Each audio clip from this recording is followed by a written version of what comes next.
Introducing Raven the Ghoul. She's the hottest corpse in the graveyard. She'll steal your heart right out of your chest. She'll make fettuccine out of your brain matter. Raven the Ghoul. She's the hottest corpse in the graveyard. She will seduce you. Don't make a date with her, or it will be your last. Her sharp nails will caress, and then dig deeper into your flesh. Her kiss is deadly. Her whisper is poison to the unwary traveler who dares to open her crest.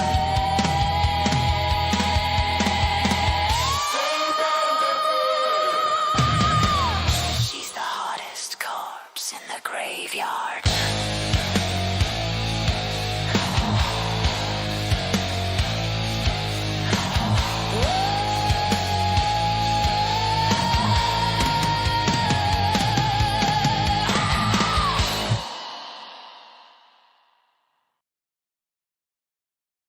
Sweetheart, my name is Raven, your friendly neighborhood ghoul. I would like to get to know you better. Come sit beside me for a little while. I have a story. Oops. Sorry about that. That's the third finger I've lost in a week.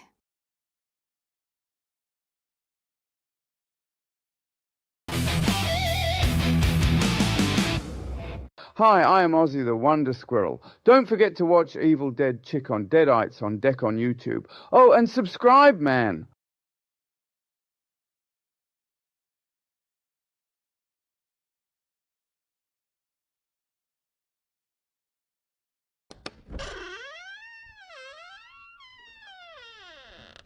Hey you. Yeah, you. The one who can't sleep. It's 2 a.m. Welcome to Dead of Night, the new show hosted by Evil Dead Chick and Friends.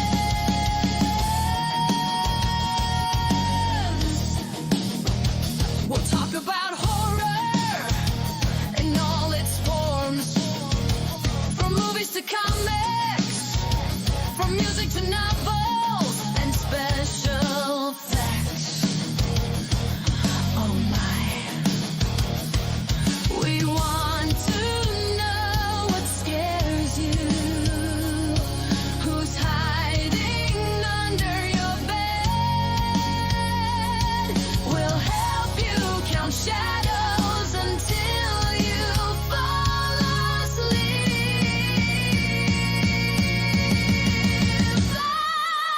Welcome to Dead of Night, the new show hosted by Evil Dead Chick and Friends.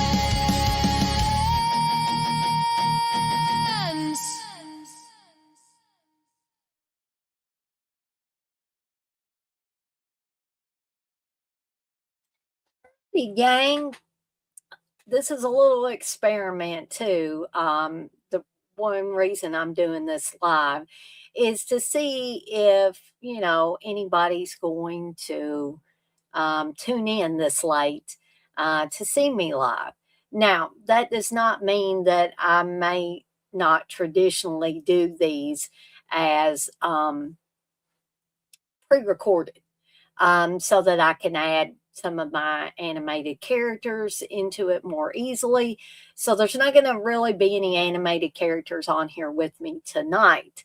For the first episode of Dead of Night, We're going to be talking about slashers of the 1980s. This is going to be part one. We're going to be covering the years 1980 to 1984. And I promise you, I'm not planning on this being a long, drawn out thing where I talk about the plots of every single horror movie or slasher movie that I have in my stacks over here. There were a few of them that I was too lazy to go pull my DVDs out. And so for those, or ones that I don't actually have a physical copy, for those I have some pictures, some images to show you on the screen. And I hope that if you feel so inclined, that people will say, well, Dana, you covered a good lot, but hey, what about this one? We can have a great discussion too. So I hope people will want to come in the chat. That was another reason by me wanting to do this first episode, at least as a live stream. Now, if Steve gets up, he's going to say, what in the world? Are you going to get any sleep? Or are you going to be in here all night doing this this live stream? So I once again have the Ozzy the Wonder Squirrel t-shirt on. This was the official first pressing of the Ozzy the Wonder Squirrel design. You can pick those up on my site on Deadites on Deck for $20 a piece. And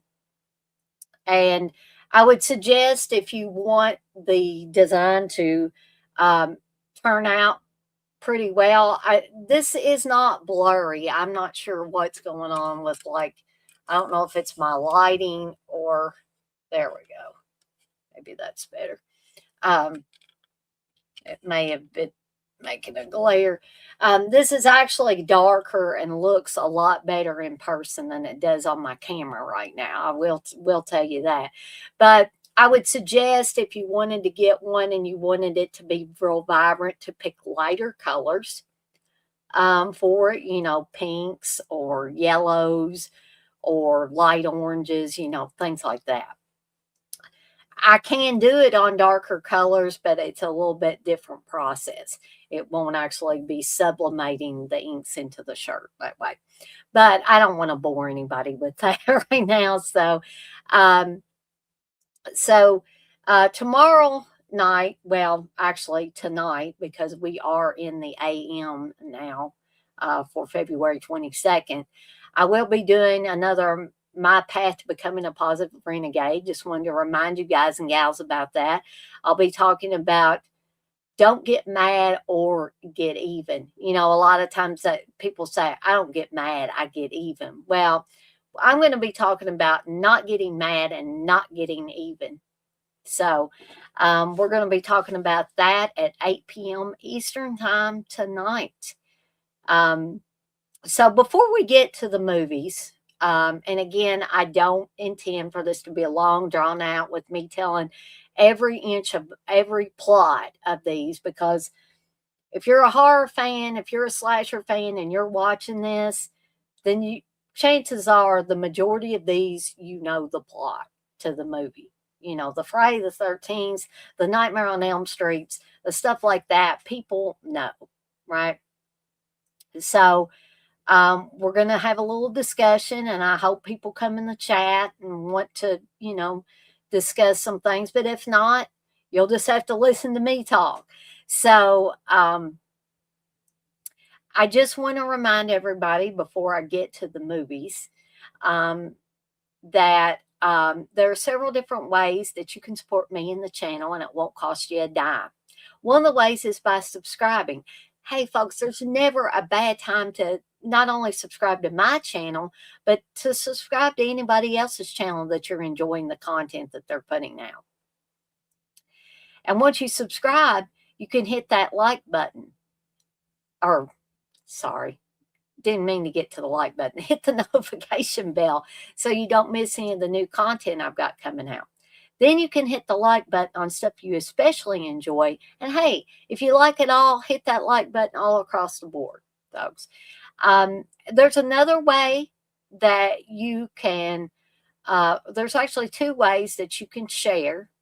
You can share with friends and family members that you think might enjoy the content I'm putting out. Share my channel handle at Deadites on Deck with those folks.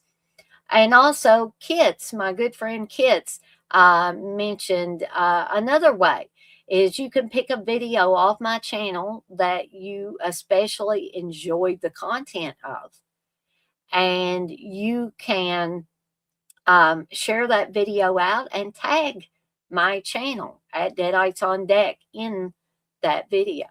So those are ways that you can support me in the channel, and it won't cost you a dime, folks. Won't cost anybody you tell about the channel a dime either. So, all right, without further ado, let's get to this first episode of Dead of Night. And we're going to talk about, like I said, slashers from 1980 to 1984.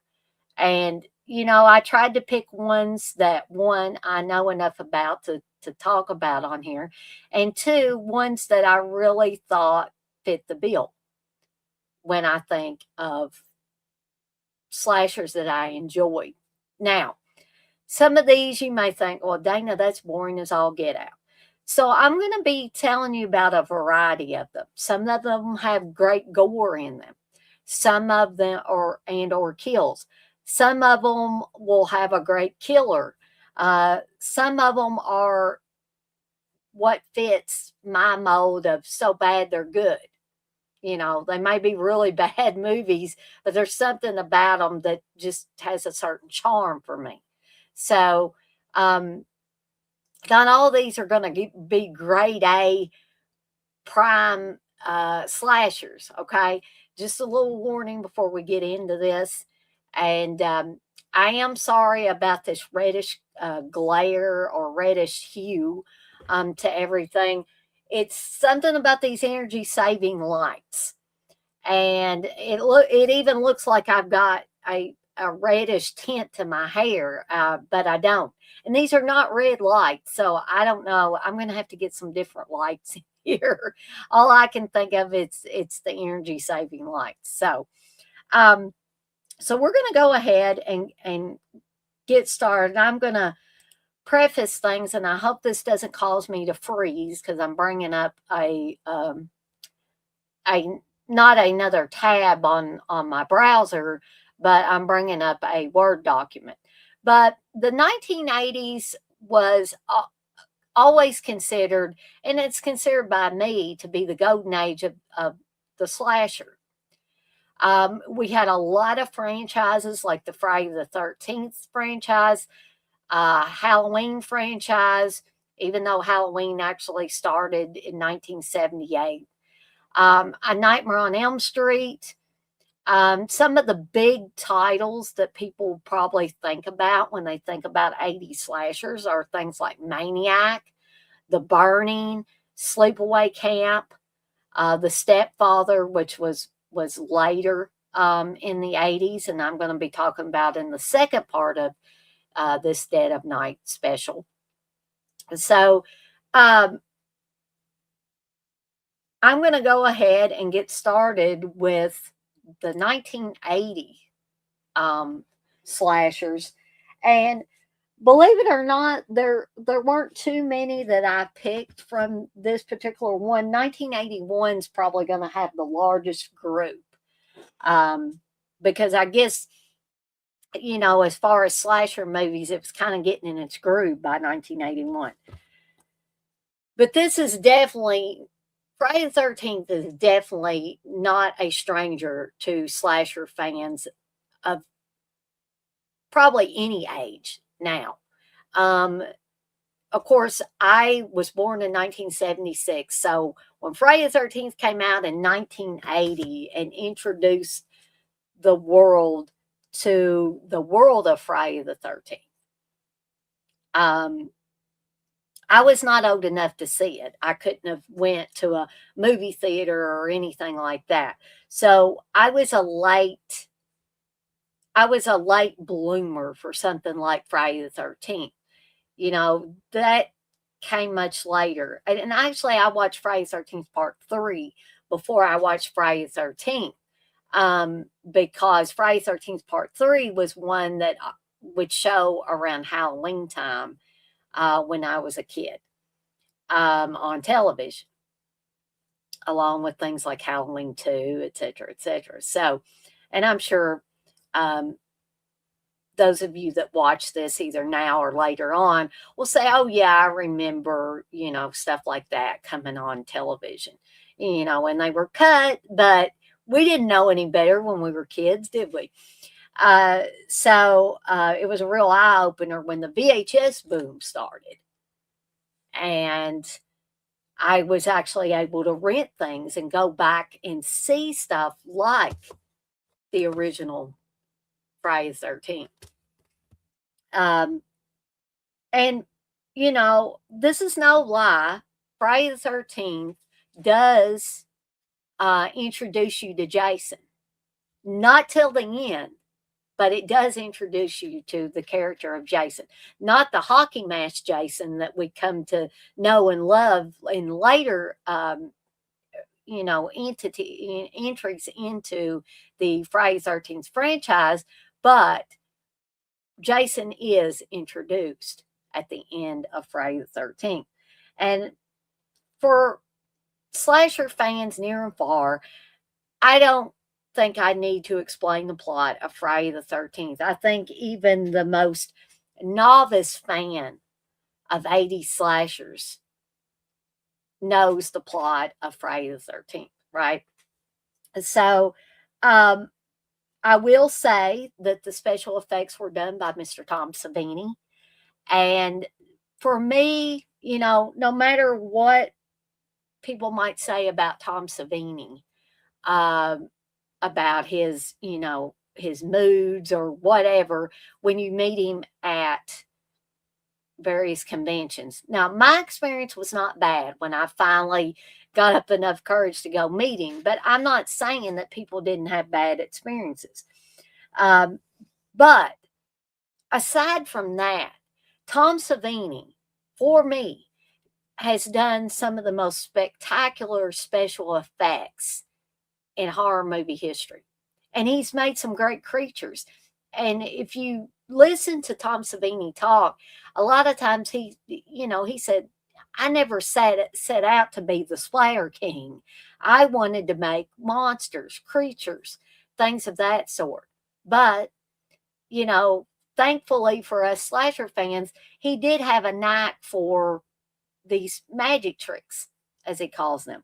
And they are in abundance in the original Friday the 13th from 1980. So, again, like I said, I wasn't planning on talking, at length about any one of these movies. It's just kind of like an overview, folks. So, the second one I want to talk about is Maniac. Now, Maniac also has special effects by Mr. Tom Savini. And he actually got to blow his own head off in this movie because he plays a character affectionately referred to as Disco Boy. That's all he's referred to in the credits is Disco Boy. Now, Maniac is very unlike Friday the 13th. And you might say, whoa, what? What are you talking about? They're slasher movies, right? They're interchangeable. No. Because Maniac is gritty, it's grimy, it's grindhouse cinema, folks. And I think a lot of you guys and gals know about this. And it's sleazy. I mean, the grease is just dripping. I could imagine grease dripping off the projector when this movie was shown, right? So we have Joe Spinell in this movie who plays a man who was abused by his mother. And he's not a very well person mentally. And he is a very disturbed individual. Hence, he is unable to have normal sexual relationships with women. And instead of, taking a prostitute home or to a hotel room and having sex with her and paying her, and she goes on her merry way. He ends up killing them. He sees them as his mother. We see this in an early scene. He strangles a woman and then he scalps her. And he takes her hair home and he tacks it onto a mannequin, and he also takes whatever clothes they had on and he puts those on the mannequin. He sits around and he talks to them in much the same way that little Donnie, well, he's not little Donnie, but Donnie Kohler does in Don't Go in the House, which I don't have that in my slasher. When some people may think, well, isn't that a slasher, Dana? Well, no, not really, because he burns women up, and not a lot of slashing going on and Don't Go in the House. It's a horror film, yes, but I don't think of it as a slasher per se. But Donnie talks to the burned bodies of his victims. Frank Zito, in this film, talks to the mannequins with the scalped hair and the clothing of the women he has killed. So, very, very disturbing film in a lot of ways. It's not a fun film. It's not a feel-good film. It's definitely not a fun film. Friday the 13th would be more fun than Maniac. Maniac is dark, disturbing, it's gritty. But if you can, tolerate that, then you will see some fantastic special effects courtesy of Mr. Tom Savini. Okay. So that is Maniac. The next one I want to talk about, and some of these you guys and gals may have heard me talk about on other shows that I've done, but this is Prom Night. Prom Night was a movie, little history on this film for me. As when I was a kid and my brother was a baby, my parents used to take us along to drive-in movies back in the day. And so Prom Night came out in 1980. I do remember being at a drive-in, and I do remember the beginning of this film where young Robin Hammond falls out of the window by accident. The kids are chasing her around this old, I thought it was a school, but it's, shoot, I just totally lost my whole train of thought there. But the kids are playing a hide and seek game called The Killer. And instead of, they count to 10 and everybody else goes and hides, but they say, the killer is coming, the killer's going to get you. So the kids that are playing this game don't really like Robin, and she comes in there and they start chasing her saying, kill, kill, kill. And they back her up against a window in this old building. Convent. That's what it was. And they cause her to fall out to her death. Hey, Maxwell, you say watching these movies on cable back in the day was a blessing and a curse because they were censored. I was allowed to watch just about anything. And I was too, Maxwell, with a few exceptions. And I've talked about those exceptions before. Things like I Spit on Your Grave, Last House on the Left. And I'm profoundly thankful and will always be thankful to my parents for saying, hey, maybe you shouldn't watch this at 12 years old, But I'm profoundly thankful because those kind of films are another breed of film. I don't even call those slashers. Those are, realistic, hard depictions. But so I remembered the beginning of Prom Night when I was a kid at the drive-in.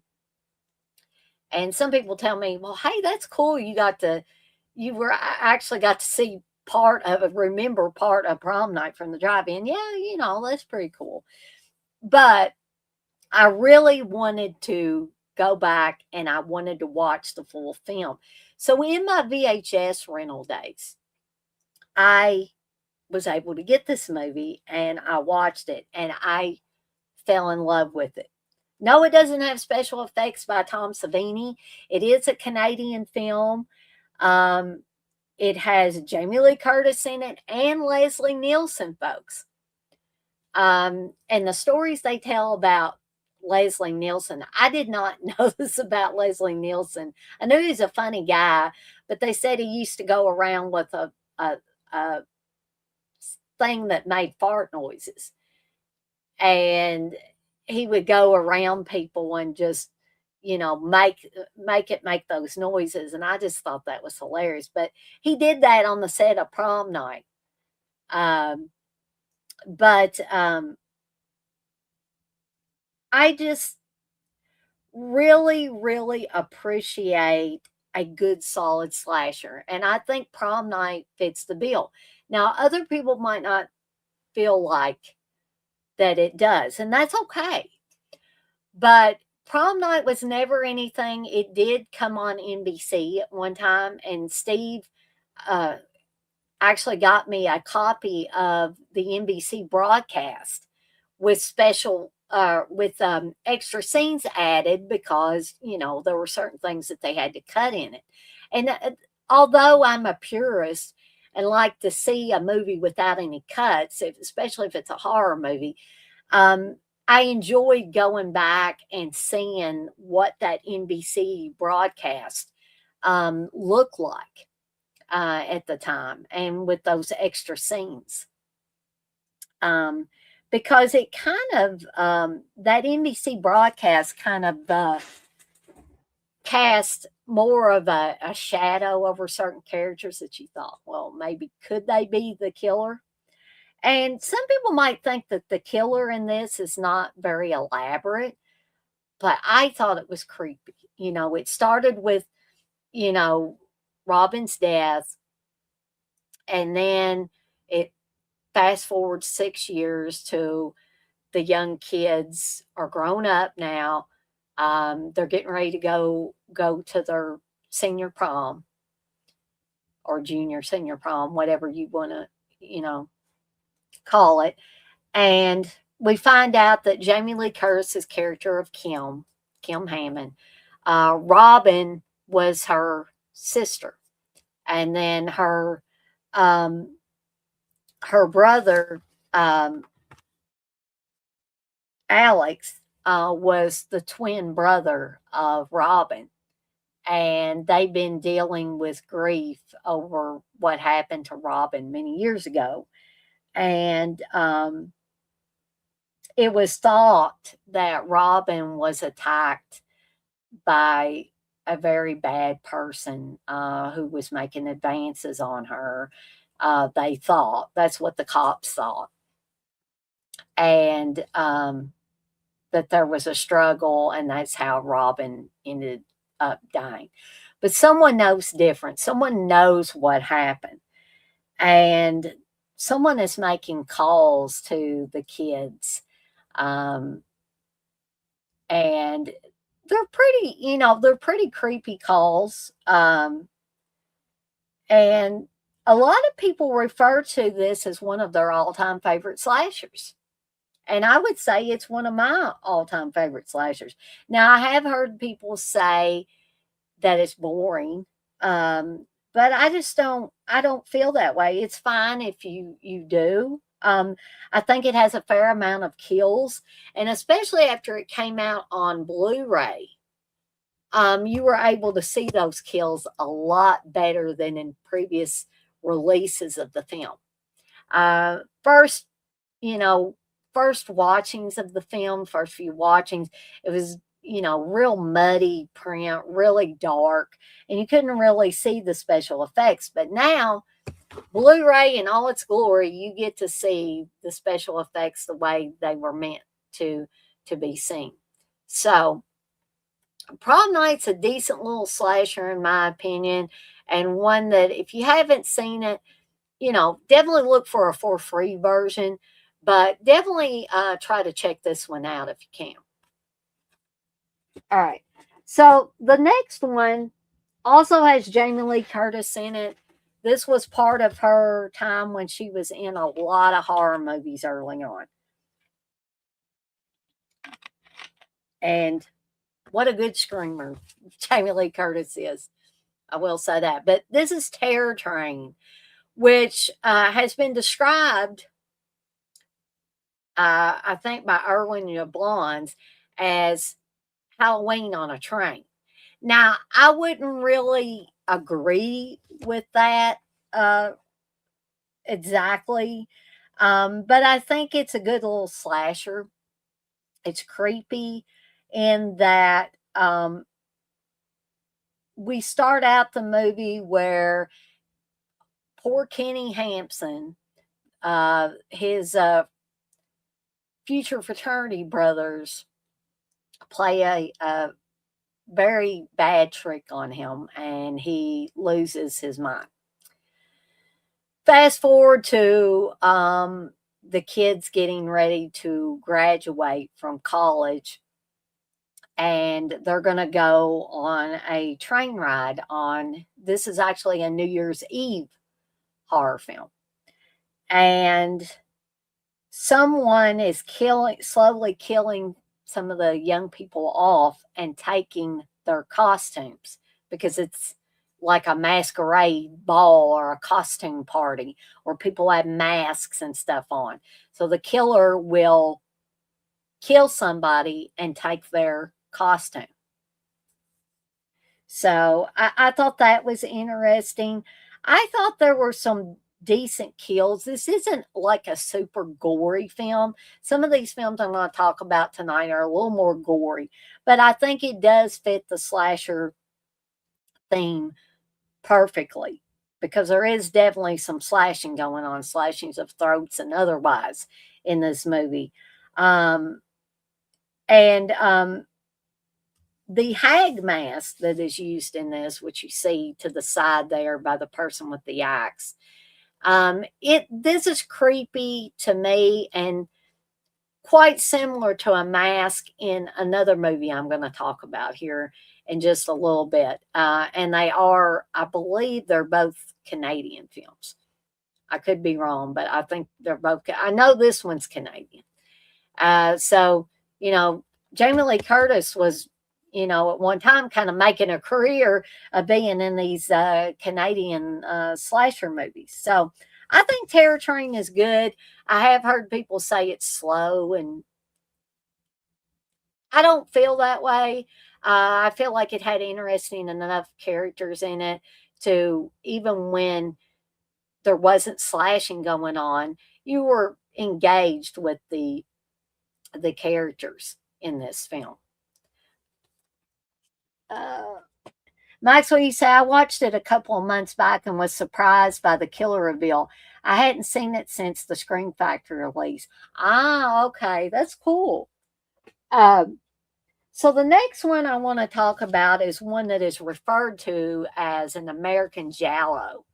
And if you're not sure what a Giallo is, I'm not going to bore you with explaining what one is, but usually it's attributed to Italian films. But this is directed by Brian De Palma, stars Michael Caine, Angie Dickinson, and Nancy Allen, and that is Dressed to Kill. Now, I have heard some people say that they don't care for Dressed to Kill. I think that Dressed to Kill is almost a perfect film for fans of slasher films or fans of Giallos. Okay.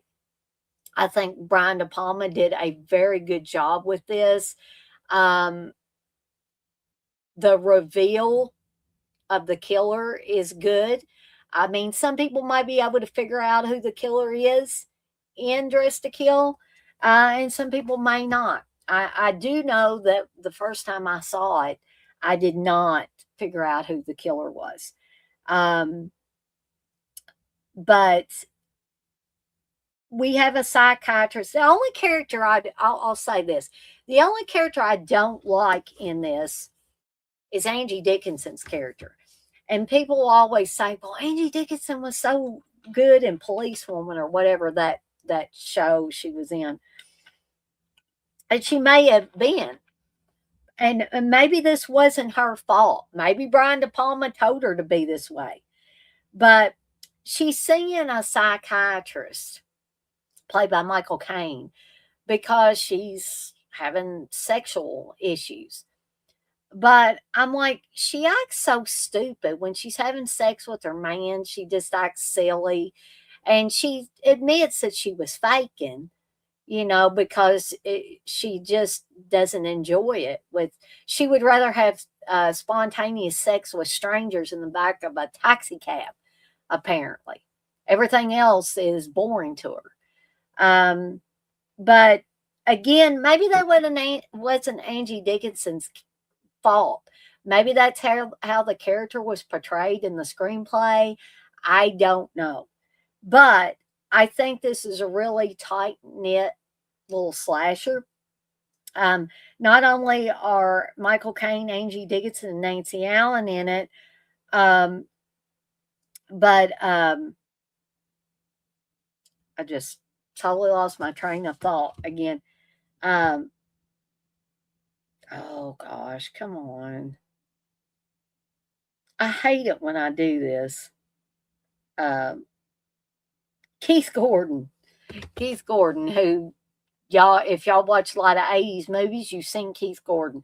Keith Gordon plays Angie Dickinson's son in the movie, and I think he's just perfect for the part.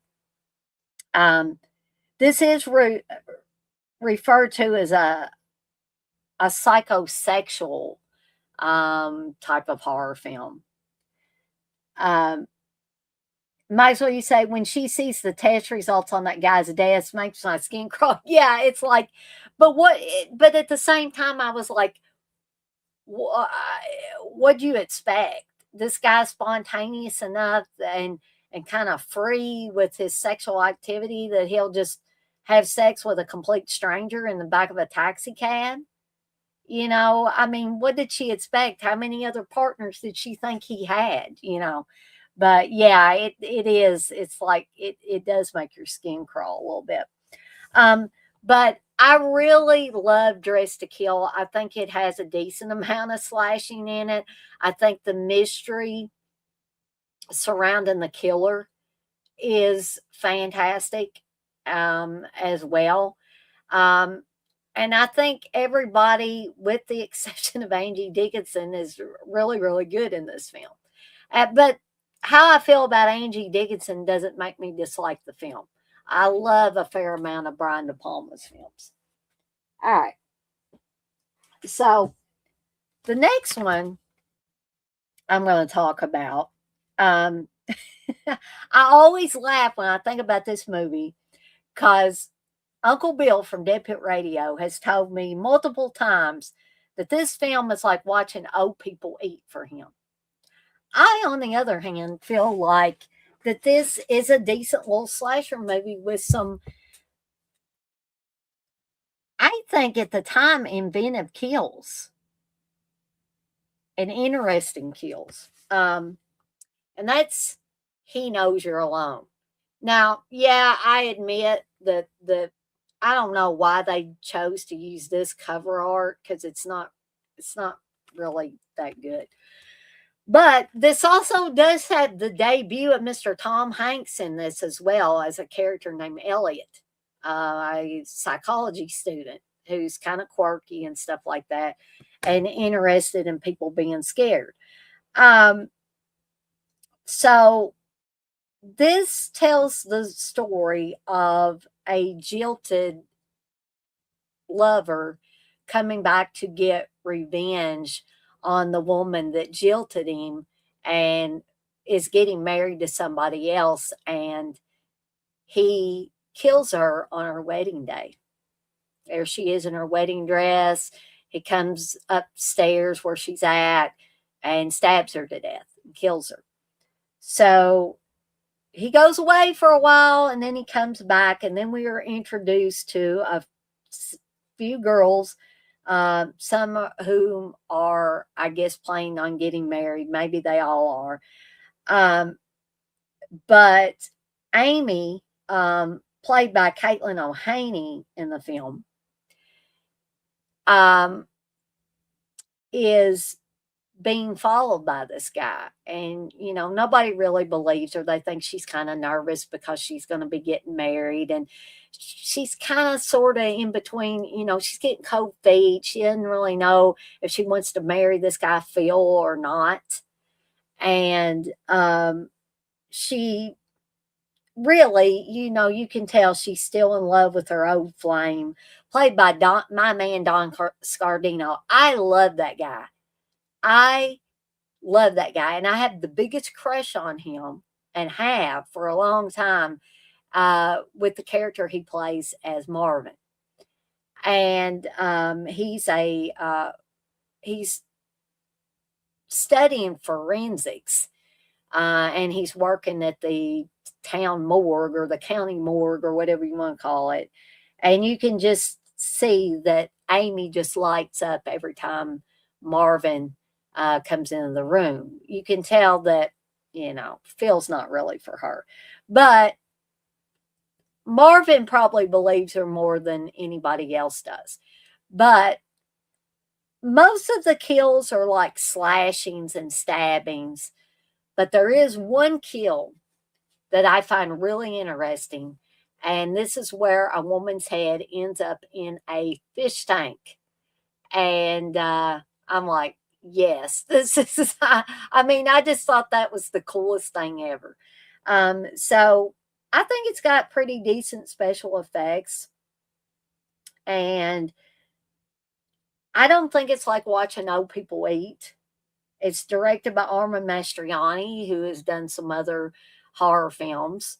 And I would recommend it. If you don't own it or something, you want to check it out, I'm almost sure you can find it for free somewhere. But that's, he knows you're alone. And some of these, when I was looking these up, I did notice that some of these that I really, really like, people just thought they were awful. And that's what I'm getting ready to talk about here. Maxwell, you say, all I know about that movie is Tom Hanks is in it. I guess you'll tell us, but would you recommend it for a watch? Yes, I would, Maxwell. I would definitely, but like I always say, try to find a for free version, Maxwell, because everybody is not the same. I may love something a whole lot, and somebody else may look at it and say, oh, that's god awful. So that's why I always say, try to find a free copy or one that you can borrow from somebody or whatever. But the next one I wanted to talk about was The Boogeyman. And yeah, I understand that some parts of this are a little hokey, but I would much rather watch this 10 million times over than watch Boogeyman 2, which uses all the best scenes from The Boogeyman and just has a nonsensical storyline. Okay. So The Boogeyman tells the story of a little boy and a little girl. Lacey and Willie, when they were little kids, their mother must have had a succession of boyfriends that she brought over to the house. And so we see Willie and Lacey, and they're out on the porch, and they're, as kids would do, they're peeking in the window and seeing mommy with her new boyfriend. And the boyfriend puts one of her stockings on his head, and he looks really bizarre and weird. And the mother catches Lacey and Willie looking in, and evidently the boyfriend is really sadistic. So he ties Willie to his bed, and I think he beats on him too. Lacey is not done like that, But Lacey goes and she gets a butcher knife and she cuts the ropes that are tying Willie to the bed. And then Willie kills the mother's lover. And then we fast forward to Willie and Lacey are living with their aunt and uncle on a farm. And Willie has not talked since they refer to it as just that night, when he killed his mother's lover and stabbed him to death. And Lacey, meanwhile, has nightmares about this guy as some sort of boogeyman that he's coming after. And her husband, I don't think her husband's very understanding. He's my least favorite character in this movie, other than the boyfriend that essentially becomes the boogeyman. Because he acts so uncaring to Lacey most of the time. So he says, well, we're going to have this out. So he takes Lacey back to their childhood home. And there's another family living there, and they pose as people that want to look at the house because they want to buy it. Because this family's getting ready to try to sell the house and move out and move somewhere else. And so she sees the mirror. The mirror is still there. And she sees the boyfriend, like she can see him getting up from the bed in the mirror, and she freaks out and she breaks the mirror, and her husband gets mad at her, and they, pick up all the pieces of the mirror and they take it away. Well, evidently when the mirror is broken, that sets the spirit of the mother's lover free, and he starts supernaturally killing people off when there are pieces of that broken mirror around. So there's gory kills in this galore, which is probably the big reason why I like it. But I don't think it's an awful horror movie either. One of my favorite kills in the movie is that there are two couples, I think, on a beach, and Lacey and her young son are across from them on a pier, and they're fishing. Well, the little boy, her son, has gotten a piece of that mirror stuck on the bottom of his shoe, and it starts reflecting over to the beach where these couples are at. So one guy goes to his car, and he is killed and has something very sharp sticking out of his mouth. Well, all the people are waiting for him. They're like, what is he doing? He's just sitting there. So his girlfriend comes over to the car, and she's leaning in the car, and I think the door shuts on her and pushes her up against him, and that sharp thing goes in her mouth, and so they're like stuck together. That was one of the more creative kills to me anyway. And the other couple looks at them, and it looks like they're just in a long passionate kiss, and they're like, we're just going to take our vehicle and see you later, lovebirds, and they're going to go on. But I like the Boogeyman. I would recommend it. Not Boogeyman 2, but this one I would recommend. If you like slasher films, I think you would probably enjoy this one. And again, like I always say, if you don't own a copy of these, then please try to find a for free copy first. So the next one I want to talk about is To All a Good Night, which is a Christmas horror film where we have not one but two killers dressing as Santa and killing people off at a girls' I don't know if it's a boarding school. It's a finishing school for girls. So I guess it's kind of like a college. So it's got Jennifer Runyon in it. It is directed by Mr. David Hess from Last House on the Left and a bunch of other gritty exploitation films back in the 70s and 80s. But he did direct this one. This is one of my favorite Christmas horror movies. Everybody doesn't like it, but I think it's a decent little holiday slasher. And the next one is a holiday slasher too. This is New Year's Evil, and some people talk about how bad New Year's Evil is. Well, it may be, folks, but it's still a fun slasher. We have Roz Kelly, who plays kind of a MTV like VJ. Although I think, and Steve has said too, that we think she was too old to be playing this character. But it also has Grant Kramer from Killer Clowns from Outer Space and other films in it, playing her son. And Kip Niven is great as the killer. And the killer is not kept hidden, so I'm not giving anything away. You see him, you see Kip Niven several times in the movie, and he's not like, he doesn't have a mask on or anything like that, except in certain scenes, and you already know who the killer is by then. But Kip Niven does a fantastic job in this film as the killer.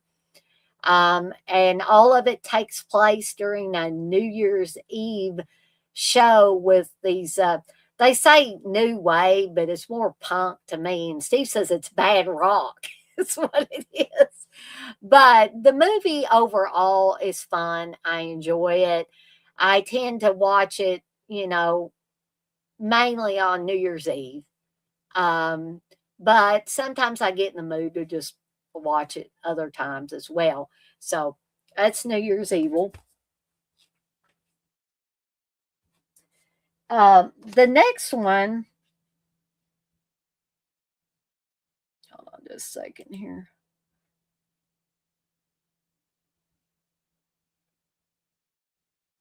Is Schizoid,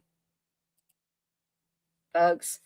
Schizoid, and this is the movie that I had the Deadly Valentine's slumber party for. So if you got to join me for that and were able to watch this, then you already know about this movie.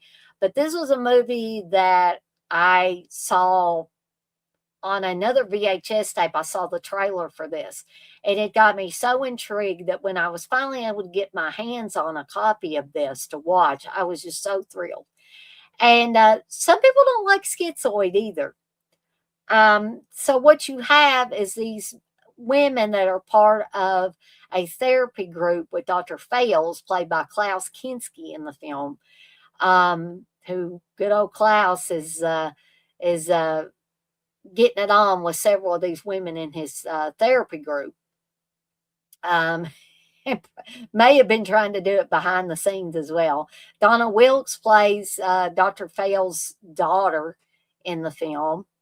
And Mariana Hill plays Julie.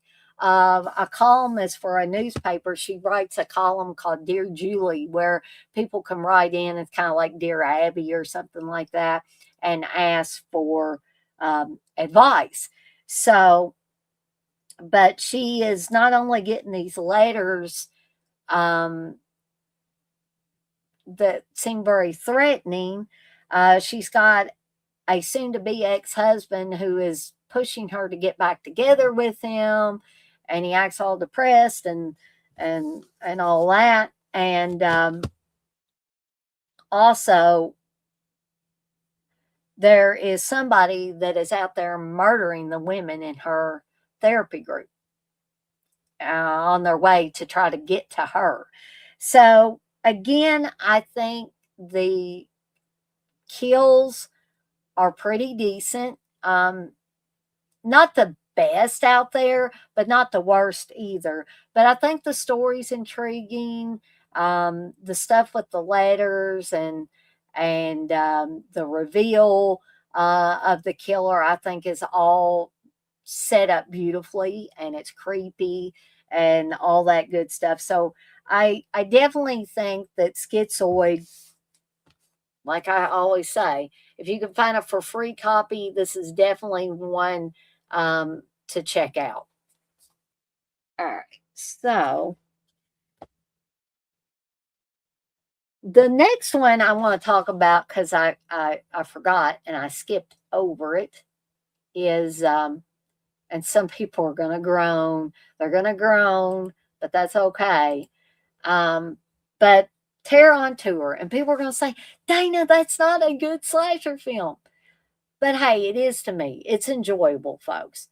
And, I know the majority of people absolutely hate this film, including my own husband. But we have a band called the Clowns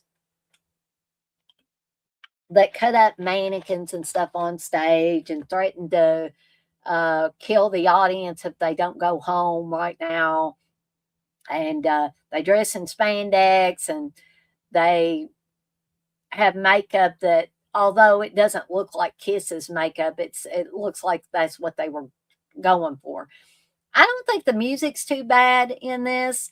The actual band playing the Clowns was a band that had recently broken up called the Names. So the music is actually done by the band, the Names, and I don't think they're that bad. And I don't think this is a bad little slasher film. Yeah, are some things a little hokey in it? Well, sure. This was a 1980 horror film. And what Steve always tells me about 1980s fashion or 1980s horror films or 1980s music is that it was still carrying over from the 70s, which I get it. I get all that. And he said it just all wasn't that good. But anyway, I enjoy Terror on Tour for what it is. Um, I don't think it's the best of its kind, but I don't think it's the worst either. And I can hear the groans from the peanut gallery now about, because I have several friends, including my buddies over at Dead Pit Radio, that think this film is awful. They think it's awful. And it's not a well-made film, but what do we expect from a 1980s slasher? You shouldn't expect much.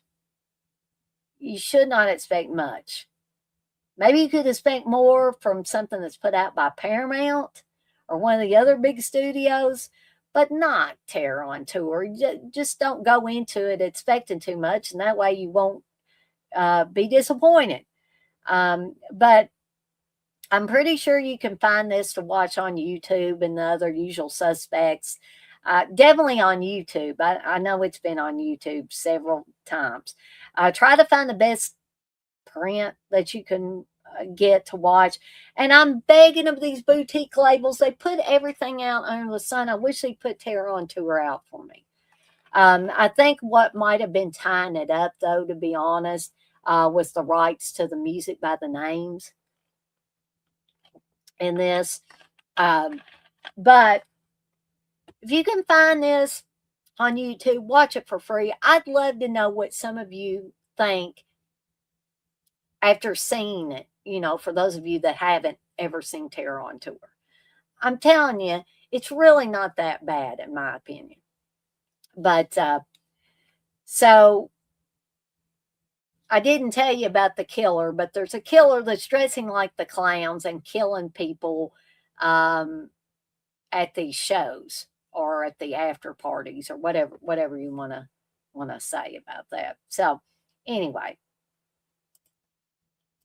that is Terror on Tour. Let me look at my list to make sure I didn't miss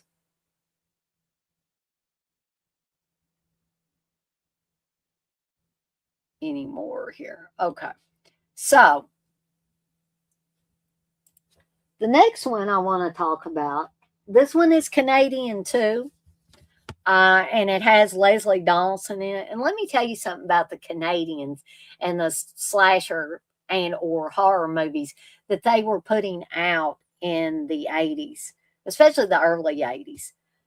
they, in my opinion, folks, they were knocking it out of the ballpark. Okay. So this is Funeral Home.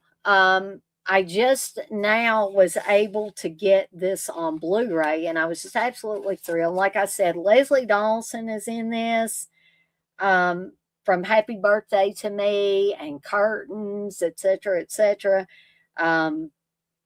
But Leslie Dawson plays Heather in the movie, and she is going to spend some time with her grandmother. And her grandmother and her grandfather, before he passed away, ran a funeral home. But now grandpa's dead and grandma's needing to pay the bills. And although she hates to, she's got to turn the old funeral home into like a bed and breakfast type thing where people come and stay. Or a tourist home. I think that's what they refer to it as. And there are many other Canadian actors and actresses in this. Kay Hawtrey's in this. Like I said, Leslie Donaldson's in it. Barry Moore's, Harvey Atkin or Atkin. This is directed by William Fruitt, who did some other films in this genre. But I love this movie. This movie is not overly bloody, but it's creepy. It's very, very creepy. And when the killer is revealed, it's extra creepy. In fact, it gives my dad the heebie jeebies, as he likes to say. So I love the atmosphere of Funeral Home. I like the kills in it. Again, even though it's still not overly bloody, it's still a worthy entry into 80s slashers. And I would highly recommend it. Again, if you don't already own a copy of Funeral Home, you want to watch this, check the usual suspects, YouTube, Tubi, etc., and try to find a for free version of Funeral Home. All right. So this is one that I think Steve said we had watched it, but I did not remember it. And I bought it recently. Or kind of recently in the past few months. It's an Australian slasher called Nightmares. It's also known under the title of Stage Fright, which I don't know that I think I have that on my list, but it's later on in my list. It probably won't be on tonight's list. But I knew it under the title. I know it under the title of Nightmares.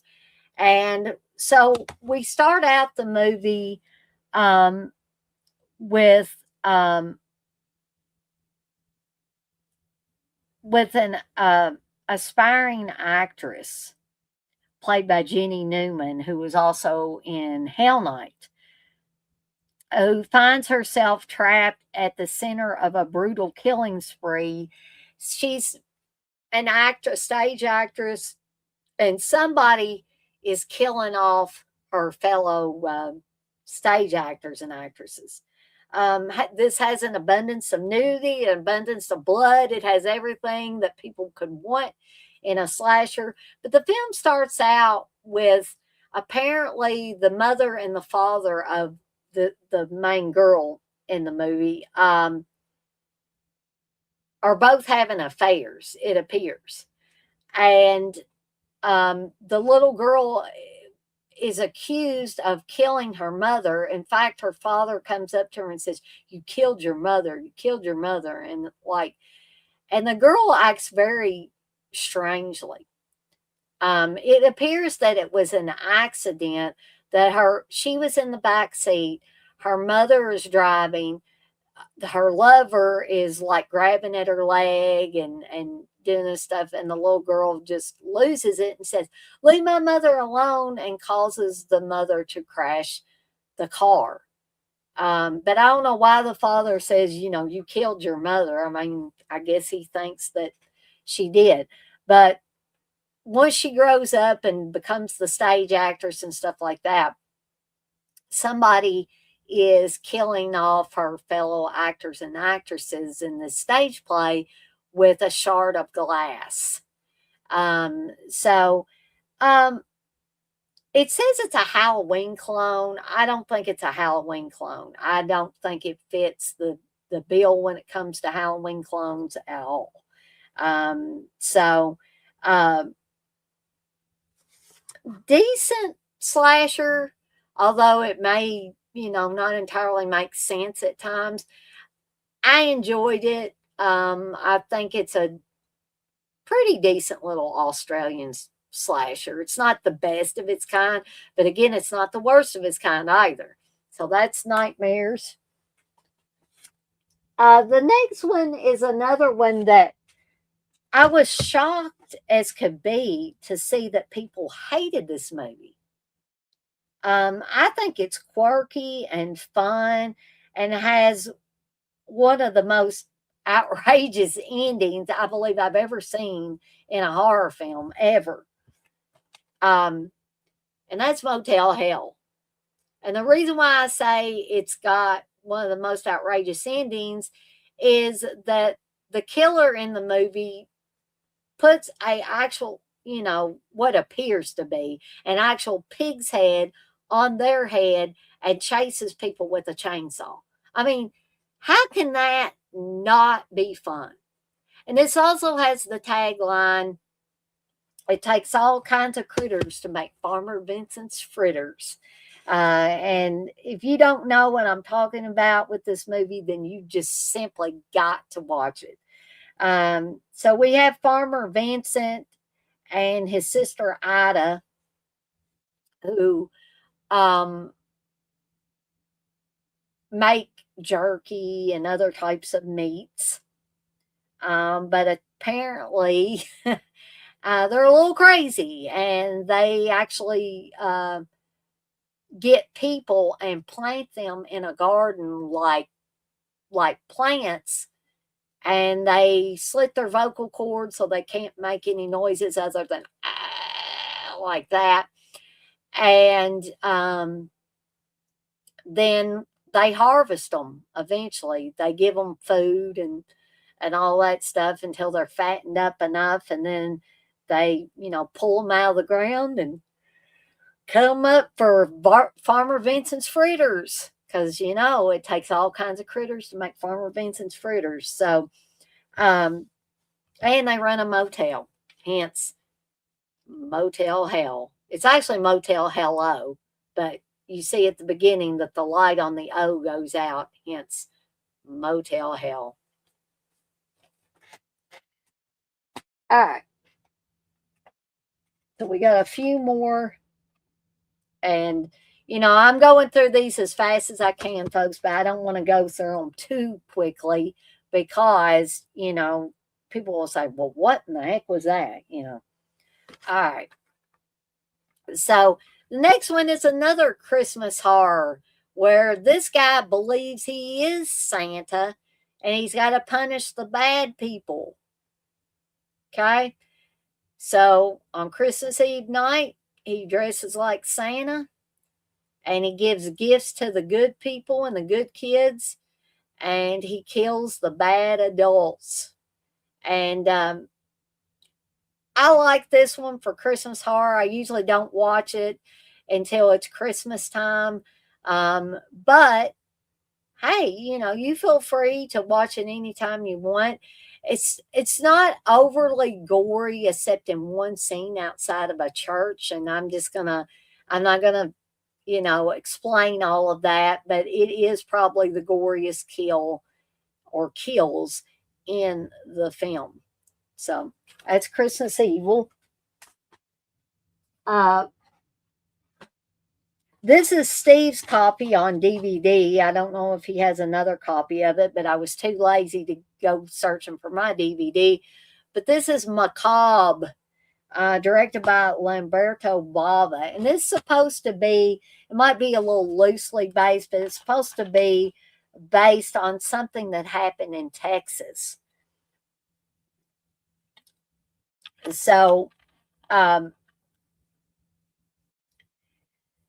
this is also known as Frozen Terror. And if you watch the film, you will realize, why it's also referred to that as that title.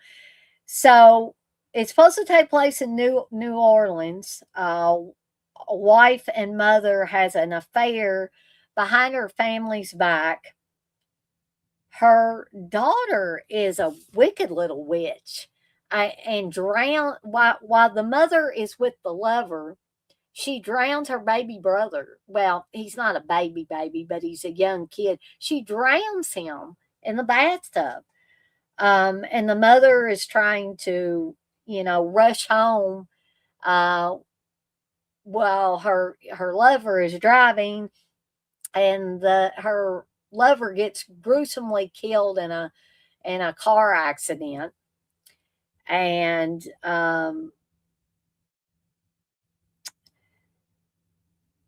but I guess a year later, the woman, once her lover is dead, she still keeps going back to the place where the motel or hotel or whatever you want to call it, where she was having an affair with this guy. And we see that she keeps the freezer in here locked up. And every once in a while, she will take something out of there and pleasure herself. Now, I don't want to give it all away, but this is a very, very sick and twisted little film. But I think Lamberto Bava did a great job with it, and I would recommend it if you're into some of the giallos and stuff like that. I wouldn't really refer to this one as a giallo per se, but decent little slasher with a sick and twisted reveal in this. Okay, that's all I'm going to say about it. And it's got some pretty gruesome kills in it as well. All right, so we're about to finish up 1980. But there's one more I wanted to talk about, and that is Anthropophagus, aka the Grim Reaper, directed by Joe D'Amato. And yes, that guy is eating his intestines. This does have some slashing going on, but the guy is a cannibal as well. So once he kills them off, he wants to feast on their bodies. Mia Farrow's sister, Tisa Farrow, is also in this. She was also in Zombie or Zombie Flesh Eaters. But this is a sick little movie too. But I find it fun. Steve and I actually like another film with the same guy in it, George Hilton, but that's not his real name. But that was the name he went by on both this film and Absurd. And Absurd is the one me and Steve prefer. It was also under the title of Monster Hunter, which I'm going to talk about it eventually as well. But Anthropophagus is a slasher and a cannibal film at its core. That's what it is. If you don't mind a little gore and slime glopola going on the screen, as Joe Bob Briggs would say, then you're going to love Anthropophagus. But that's it for the 1980 films. All right. So we're moving into 1981. And so the Friday the 13th franchise folks, was taking off at this time. So we had Friday the 13th Part 2 when we really get our full, undivided introduction to Jason Voorhees in Friday the 13th Part 2. Okay? He doesn't have the hockey mask yet. Doesn't get that till Part 3. He's got a tater sack, as my buddies over at Deadpit Radio like to refer to as Tater Sack Jason on Friday the 13th Part 2. So we got plenty of slashing going on, courtesy of Jason, plenty of axing and slashing and all of that. It's enough to keep any self-respecting slasher fan afloat for the evening in the River of Blood, folks. So that's Friday the 13th Part 2. Another sequel where Halloween was starting to be franchised. Halloween 2. Halloween 2, folks, is a gore fest compared to the first Halloween. Halloween is a classic slasher with little blood, more suspenseful and creepy and all that. But Halloween 2, they wanted to up the ante, and they certainly did with this one. There is blood everywhere in this movie. So if you're a gore fan like I am, I'm also a classic horror fan. That's why I like the original Halloween. But if you're looking for gore, you're definitely going to find it in Halloween 2. But not if you watch it like I watched it the first time and watched it on television. Of course, they're going to cut all that out. I never remember seeing the first Halloween on television, although I think it did show up on NBC.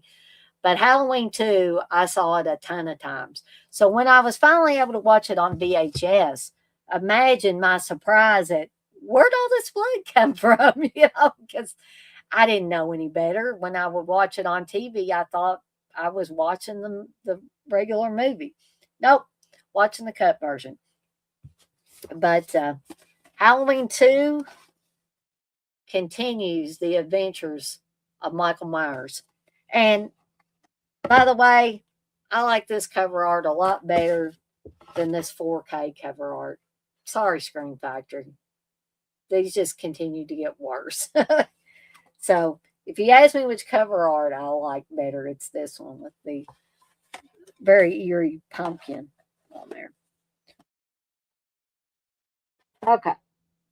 So next we got The Burning, which, okay, folks, this cover looks a lot more bright, and you can see Cropsy with the garden shears and all that.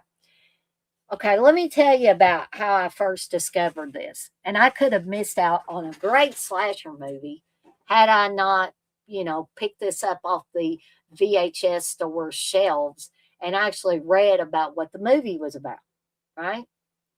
Because the cover art for the VHS, Cropsy was very faded into the background. And really all you could see was this couple in the lake here, right? But I had seen just about everything else at that rental store. So I picked this up one day, flipped it over, was reading the plot. I was like, oh, well, this sounds like a good slasher. I'm going to take it home and watch it. And I was not disappointed. A lot of people say all this movie has going for it is the raft scene. I beg to differ. I think it's a well-made little slasher. And guess who done the special effects, folks? Mr. Tom Savini. He turned down Friday the 13th Part 2 so he could do The Burning. And, as much as I love the Friday the 13th movies, I think he made a good choice. Again, yeah, he was being Mr. King of Splatter on this, but boy, did Tom Savini do a good job. And the raft scene is a spectacular multiple kill. I will say that, and it's bloody.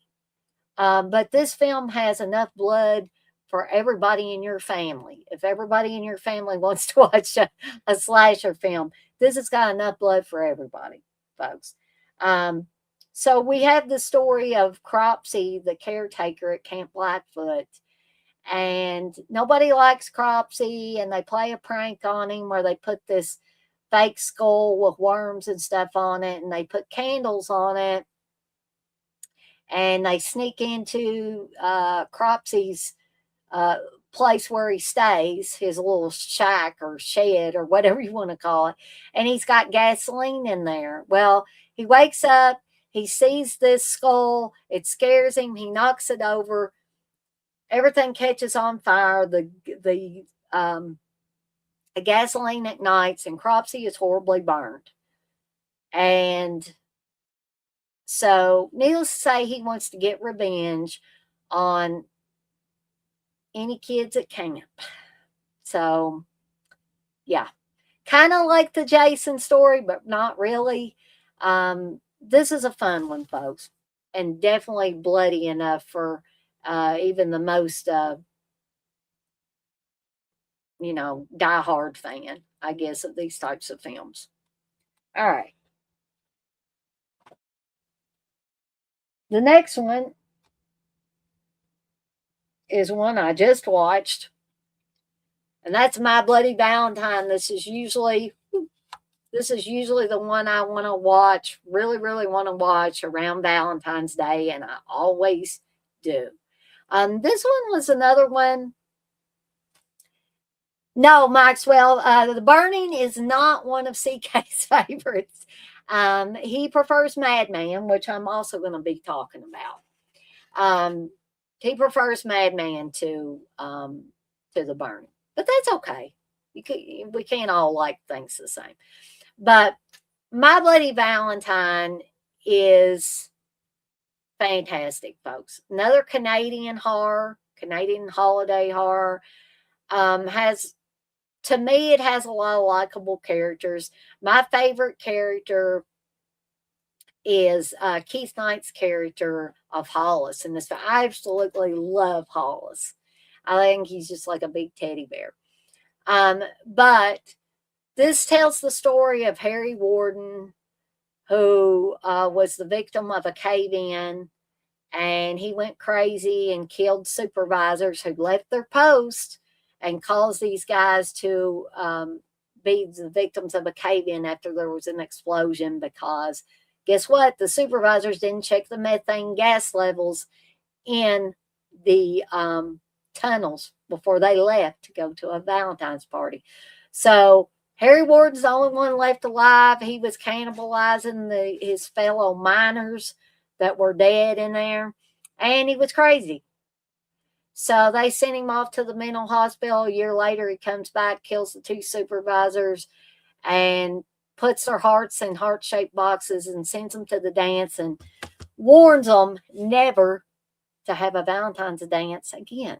So fast forward to 1980, 81, and the kids in town, the young people in town are planning on having another Valentine's dance. So we have to wonder, is it Harry Warden that's doing the killing, or is it someone else? And I'm not going to tell you, because there may be some of you guys and gals out there that have not seen this movie, but I would highly, highly recommend it. I think you can watch this on Daily Motion. I was thinking, for some reason, I'm thinking Tom told me that it was available on Daily Motion. So if you want to try to check it out there, I would definitely do that if you don't own a copy of My Bloody Valentine. A lot of good kills in this one, too. All right. We have yet another Canadian slasher from 1981, and that's Happy Birthday to Me, starring Melissa Sue Anderson and Glenn Ford. And I got a story to tell about how I discovered this one in my early video rental days. This is the cover art I saw, folks, and it said 6 of the most bizarre murders you will ever see. So my little impressionable slasher movie mind at that time said, wow, I got to get this. And again, this movie did not disappoint. It has inventive kills, including this kill right here where this guy gets shish kebabbed to death. And if you don't think that's possible, watch this movie. Some people don't like the Scooby-Doo ending. I'm not going to explain that really because I don't want to give it away for those of you that haven't seen it. But man, folks, this is a good one to me. I think this is a tight little slasher, tight little mystery. Got enough blood and gore to satisfy you guys and gals out there that like that kind of stuff. And you probably wouldn't be watching me if you weren't. But that's happy birthday to me. The next one is directed by Tobe Hooper. Yes, that Tobe Hooper of Texas Chainsaw Massacre fame. And it's the Fun House. Pay to get in, pray to get out. We got a bunch of young people who, for whatever reason, decide they're going to spend the night in the Fun House at this traveling carnival. And they see something they shouldn't see. And that means they got to die for it, right? So, although not a classic like the Texas Chainsaw Massacre, this one is fun. I would recommend it. And I don't think it's boring or anything like that. Some people may beg to differ with me on that. But again, I probably wouldn't be talking about these if I wasn't going to recommend them. So there's the Fun House. Now here's another one that my buddies over at Dead Pit Radio tell me is as dull can be, folks. And that is Final Exam. A lot of people don't like Final Exam, folks. But hey, kids, Final Exam for me, though, it fits all the slasher criteria, and I can't understand why people complain about it, because the big complaint is that we don't know who this killer is. We don't know what his motive is. He just shows up outside of a college campus, decides to pull in there in his van, and start randomly killing co-eds. So, I mean, what's the deal? Maxwell, you say it's hard to believe, but it really is underrated. Funhouse. And kids, you say Funhouse is good. Yes, definitely. I'd love to hear what y'all think about Final Exam. But again, who cares if the guy has a motive or anything?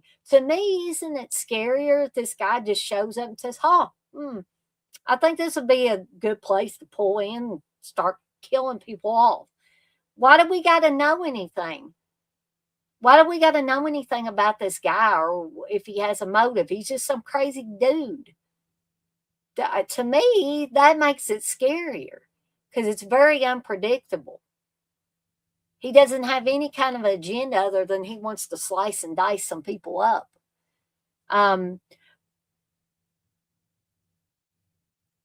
Thank you, kids. You say you love Final Exam. It was just a good film. I think it's a good little slasher film. And it's got likable characters in it, which you can't say for a lot of modern stuff, especially. Exactly. I don't always want an explanation either, kids. I don't need it. I don't need it 100% of the time. If the movie is a decent little slasher, I don't have any problems with it. I think the other complaint that some people had about it was that it was slow, that they didn't care anything about the characters. How do you not care about Radish? I love that guy. Kid, she says, sometimes I just want to watch a movie to be entertained and not think. You like the pacing too? So it's good to know that there's some people out there that believe the way that I do or think the way that I do about a movie.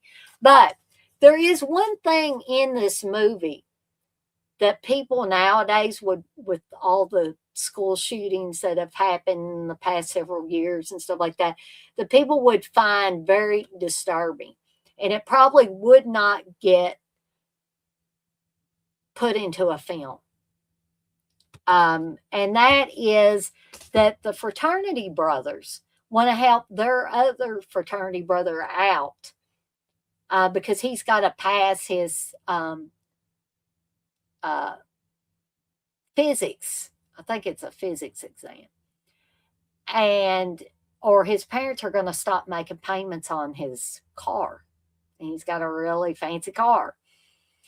And so his fraternity brothers, hey, we'll come up with a distraction for you. So their distraction is for Wild Man, the character of Wild Man, and some of the other fraternity brothers to put ski masks on and act like they're shooting people on the college campus and then putting them in a van and taking off. I'm like, there is no way that now that would get put into a movie, that would get greenlit. There's just absolutely no way. And my mom saw that the first time. And I said, Mom, it's just a college prank. She said, oh my gosh. She looked at that. I mean, she didn't think it was real, but she was like, oh my gosh, they're showing this in this film. Kitschy said the characters were just fine. People are just over picky. We got people that got offended in my stream tonight because I said people were picky. Oh my. Yeah, I hear you there, kids. Maxwell, you say, I keep meaning to watch Final Exam. I looked at the 4K earlier, but the website is down. Did you order directly from Dark Force? Oh gosh, I don't think I got mine directly from Dark Force Entertainment, but I think maybe Steve did. He ordered a copy, and I don't know really why he ordered a copy. I don't know if he didn't know that I was going to order a 4K copy and he was going to get it for me because he obviously doesn't like this film. So to answer your question, I'm pretty sure I didn't get mine directly from Dark Force Entertainment. All right. So the next one, and some people have said that they don't much care for this one either, but this one is also one that I did a watch along for or a slasher fest for, and that's The Prowler. I like the look of the killer. I like the gore in this. Again, the gore is courtesy of Mr. Tom Savini, who did a fantastic job with this. We got people being pitchforked all over the place, knives being plunged into their throat, throats being sliced with machetes. Yeah, what self-respecting slasher fan wouldn't enjoy The Prowler? I don't know. Perfect pacing, yeah. And I think me and kids talked about that when I was doing this for Slasher Fest. That there's absolutely nothing wrong with the pacing, but in my opinion. But I have heard some people say, oh, it's slow and there's too much time between the kills, and I don't see that personally. But so we have the story of a guy who gets a Dear John letter when he's in the war, and he doesn't take too kindly to it. And his ex-girlfriend, he ends up pitchforking her and her lover. And then many, many years later, when the girls are going to have another graduation dance, the pitchfork killer comes back, and he's got some extra tools. Like I said, knives and machetes and all kinds of good stuff. Kids, you say there needs to be time between the kills or else it's not really a movie or a story. Exactly. Point taken. All right. So here's another one of, even though I'm not the hugest fan of Rachel Ward, I don't much care for Rachel Ward, but she is quite a bit of the focal point in Night School, folks. We got A is for apple, B is for bed, C is for co-ed, D is for dead, F is for failing to keep your head. And I like this one primarily because most of the people were beheaded in this film, but that's not the only thing. It's where the heads end up, folks. And I think this is a decent little slasher film, has a little mystery behind it. This is part of the Warner Brothers archive collection, which Warner Brothers did a few of these where they didn't press them until somebody actually ordered them. But when they came out with this on Blu-ray, I had to have it, right? Kids, you say Night School is one I think I have only seen about halfway through. I do want to finish it. Yeah, I think you'll like this one, kids. I think you'll like the ending and all that. So, um, yeah, you basically you don't really know why, but these women are getting well, you find out the further into the movie it gets, but I don't want to give that away. But women are getting their heads cut off, and the heads are ending up in various unusual places. I'll just say that. But that's Night School. Okay, this is one of my favorite. I guess you wouldn't really call it spam in a cabin flicks, but it's young people out in the wilderness and they're doing things that they ought to be doing and getting killed for it. And that is Just Before Dawn. Yeah, this one is a lot of fun. George Candy's on it a little bit. Um, uh, Mike Kellen from Sleepaway Camp is in it.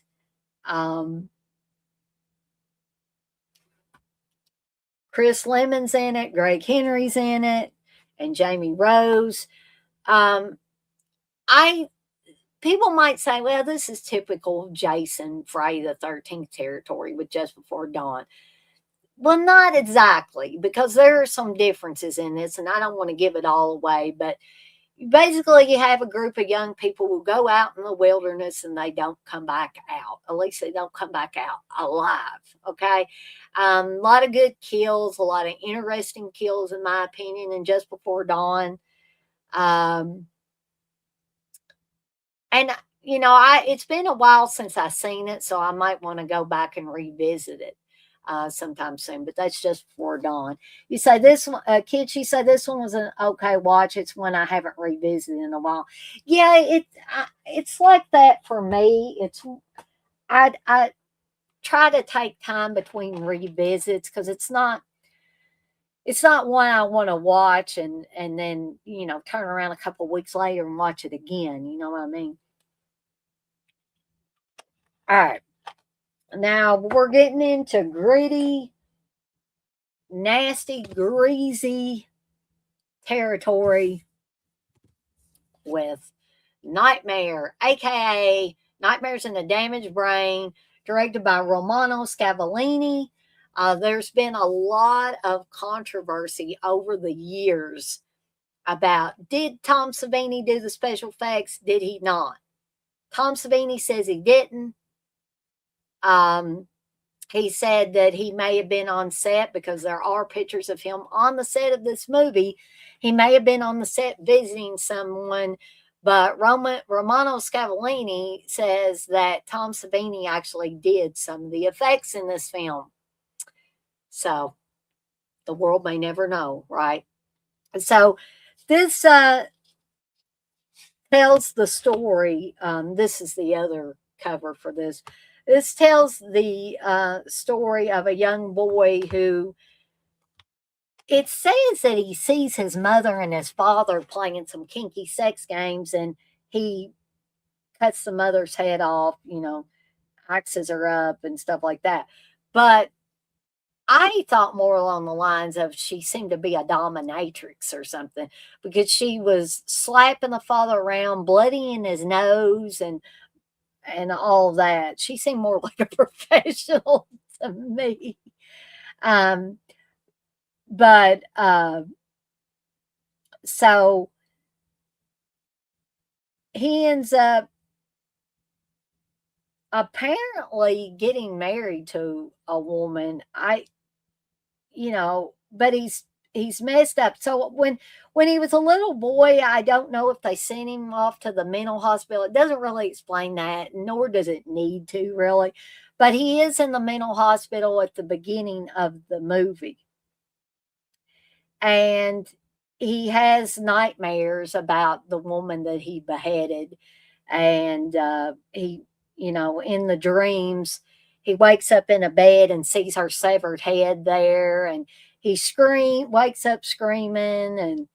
And this is a really greasy, grimy, grindhouse type horror movie.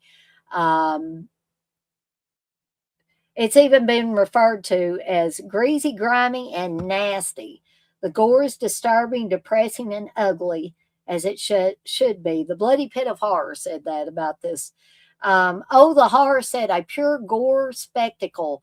It's right alongside Maniac and the New York Ripper as slashing sleeves from one of horror's greasiest eras. Okay, so just want to let you know what you're in for with Nightmare. This is not your regular garden variety slasher, folks, but it has gore galore in it. I ain't even gonna lie. The story might not be the best, but when I watch this film, I'm not really looking for a good story. I'm wanting to see those damn special effects. I'll be totally honest. Which is why when Severin put this out in a 4K, you can see that is a 4K, I made sure that I was almost first in line to get this. It doesn't pull any punches. It is as sleazy and as greasy and as bloody as they say. But if you can handle it, I would recommend Nightmare, aka Nightmares in a Damaged Brain. All right.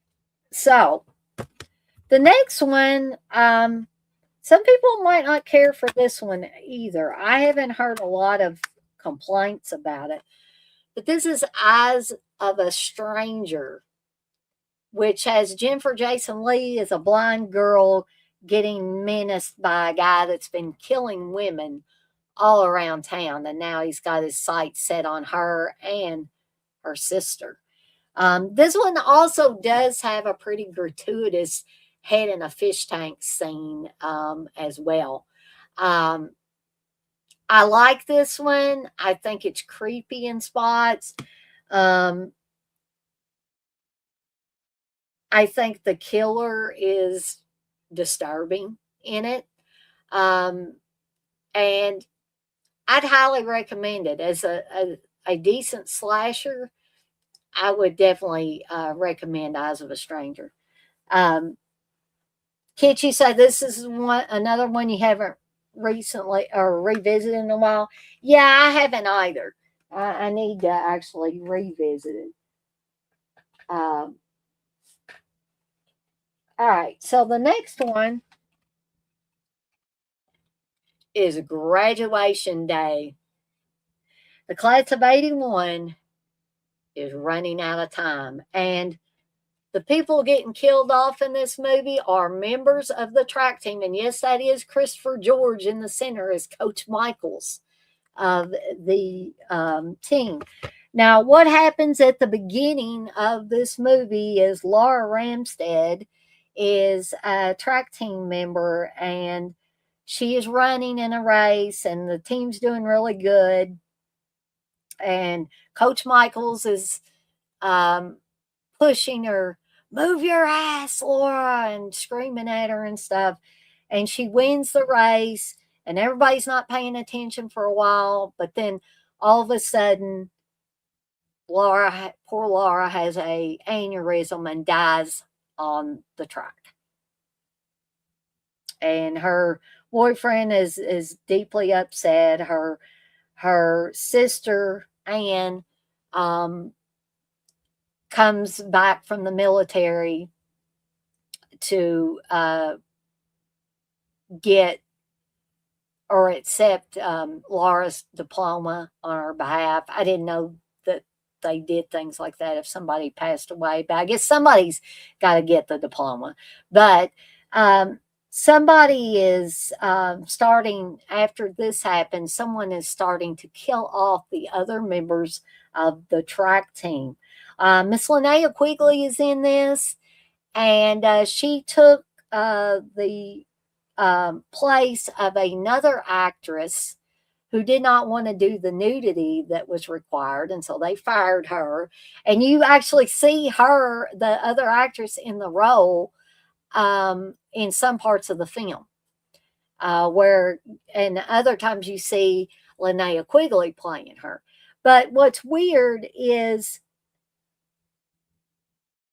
she wouldn't show nudity in this movie, but in another movie, which I'm also going to be talking about, she would do nudity. She showed her breasts in it.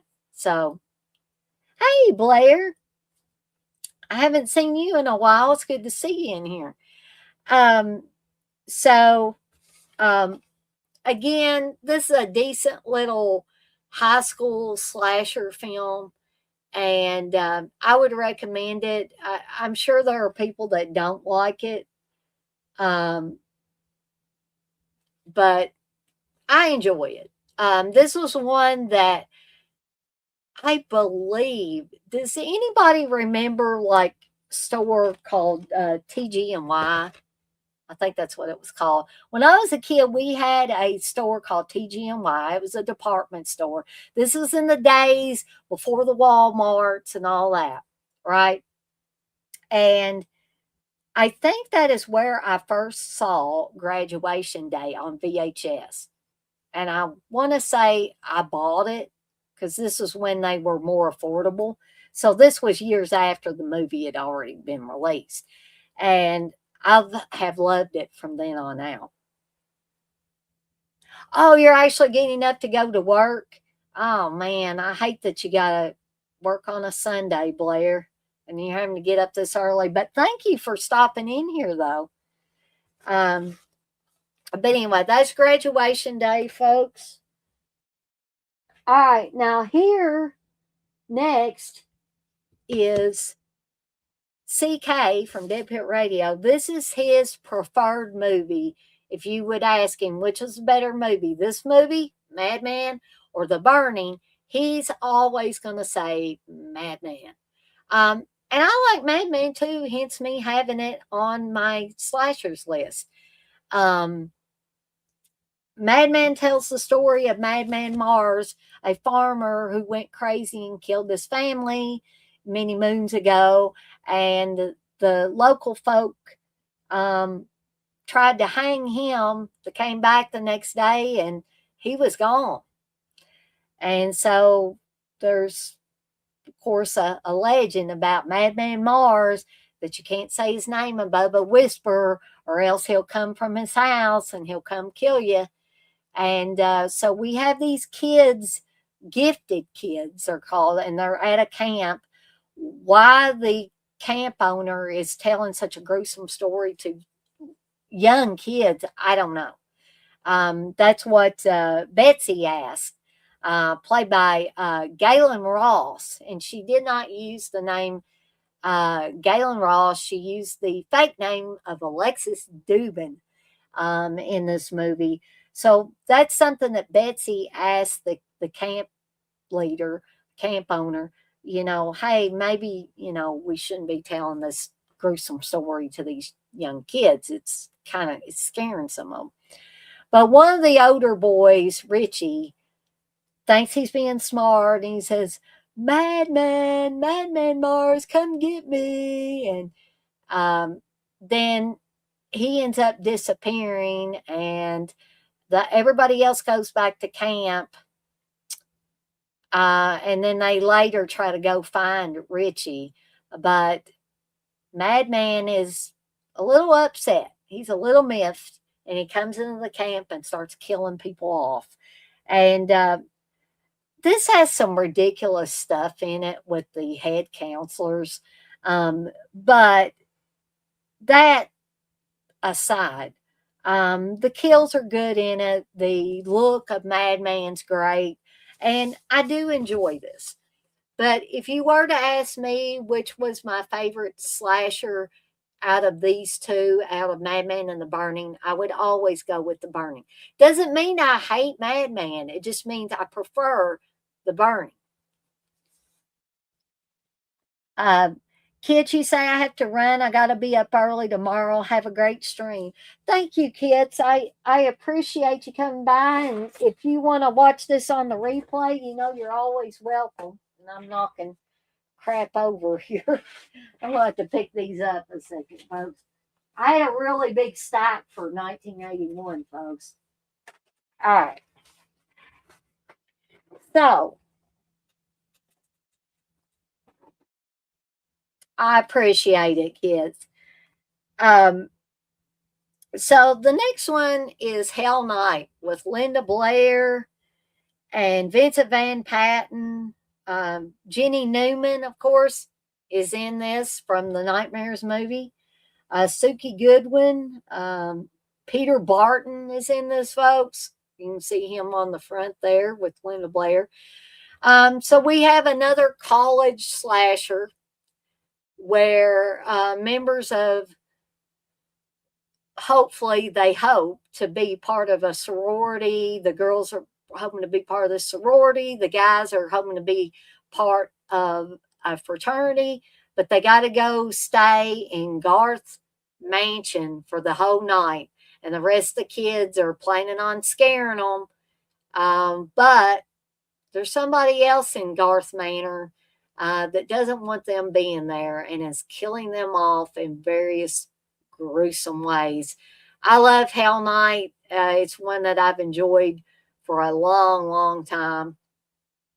And I'm sorry for going through these a little bit quicker, folks. But, you know, sometimes I get started and I'm like, I've already been on here almost 2 hours. And, you know, I don't want to bore anybody to tears with this stuff. So I'm going to try to go through these as quickly as I can. So the next one, Steve got me, he got me a DVD and then he got me the 4K of Butcher Baker Nightmare Maker, aka Night Warning, with Jimmy Nickel and Susan Terrell as his crazy ass aunt in this that might just have a thing for her nephew. So we have a really gory kill at the beginning of the film that kills Jimmy Nichols' character's parents. So then he has to be raised by his crazy ass aunt, played by Susan Terrell, who, like I said, just might have a thing for her nephew. Because she doesn't want him to have any girlfriends or anything like that. And we also have a homophobic police detective played by Bo Svensson in this film, and he's a really bad dude. And this is just full of all kinds of wild, crazy ass stuff, as well as having very, you know, gory kills for the most part. And just watching Susan Terrell on screen is just enough to, like, you know, it's like you begin to wonder, is she on drugs? What's going on here? But Susan Terrell was an interesting person, an interesting actress and all that. So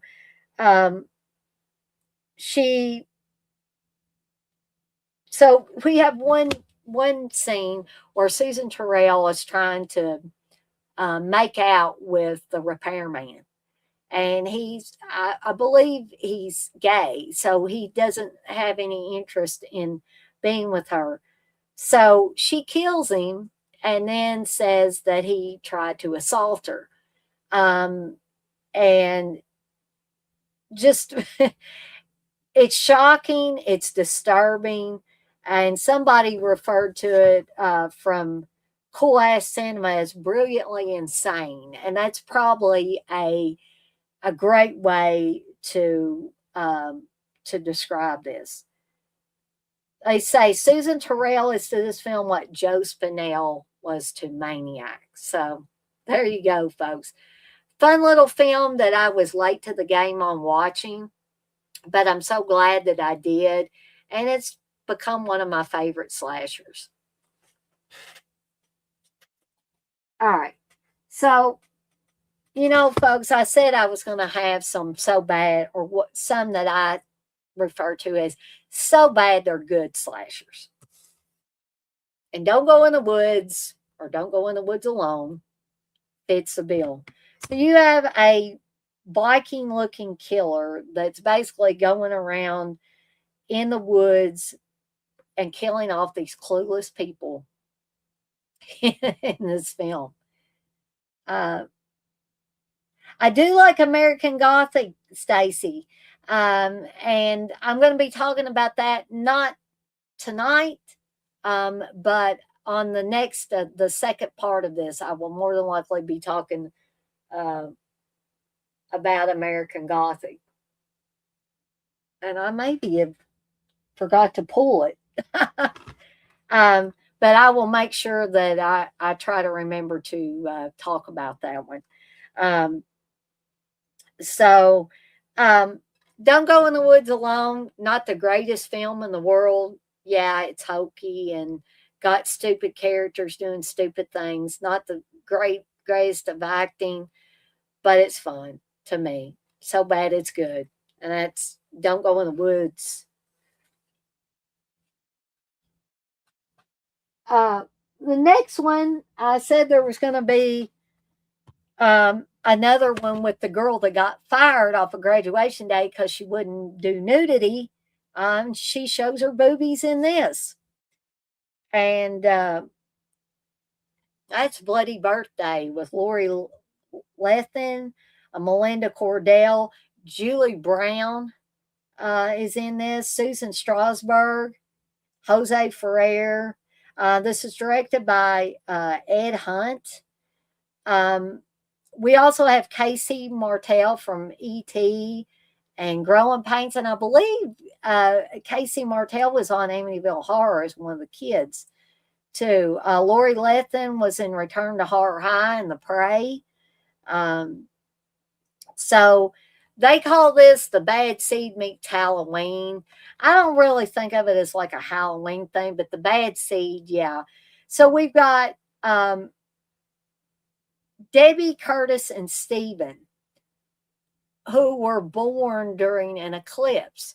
So Lori Lethin's character of Joyce is studying astrology, and she tells her brother, played by Casey Martell, I'm doing Debbie's chart, and she was born during an eclipse, so there should be something missing from her personality. So what turns out to be missing from not only her, but Debbie or Curtis and Stephen as well, is their conscience. They can kill people and not feel anything about it. So these are some evil kids here. This has the killer kids subgenre. And it also has elements of that slice and dice era of film. So it's kind of two things in one, folks. And I really like Bloody Birthday. I think it's a fun one. And, if you've not seen it and you can find it for free copy, I definitely say check out Bloody Birthday. All right. Now, I can't show you the slipcover for the only decent Jess Franco movie out there, because I'd probably get in trouble with YouTube because it shows some nudity. So this is what I'm going to show you. This is for Bloody Moon. We have girls that are at a language school that are getting killed off in various gruesome ways, including one of my favorite kills in the film. This girl gets, I think they call it a sawmill, but I think it's more of like a stone mill where rocks are cut in pieces, but her head gets cut off. It obviously at some points and times looks very fake, but it's always been a fun kill for me in horror movies. So you got gratuitous nudity, you got graphic violence. It's called A Sexy Gross Out Carnival Ride from the King of Euro Sleaze, and Jess Franco definitely was that. AV Maniac said that. But this is my all-time favorite, probably most comprehensible Jess Franco movie out there, and that's Bloody Moon, folks. All right, so this is Steve's copy of Absurd because I don't have a Blu-ray copy of this. I think I have a DVD, but again, I was too lazy, didn't want to go dig out my DVD copy. But this is Absurd. Again, directed by Joe D'Amato. Does it make a lot of sense? No, it doesn't. We have Edmund Purdom chasing. I said George Hilton earlier. I meant George Eastman, folks. But George Eastman is not his real name. But we have Edmund Purdom chasing George Eastman. George Eastman apparently was experimented on, and now he's got an insatiable desire to kill people and rip them apart and put their heads in ovens and stick needles in their temples and etc. etc. So if you were able to get this copy from Severin, it says, toss away those inferior bootlegs and experience sleaze maestro Joe D'Amato's infamous follow-up to Anthropophagus like never before. It does borrow from the Halloween films, including that needle through the temple. But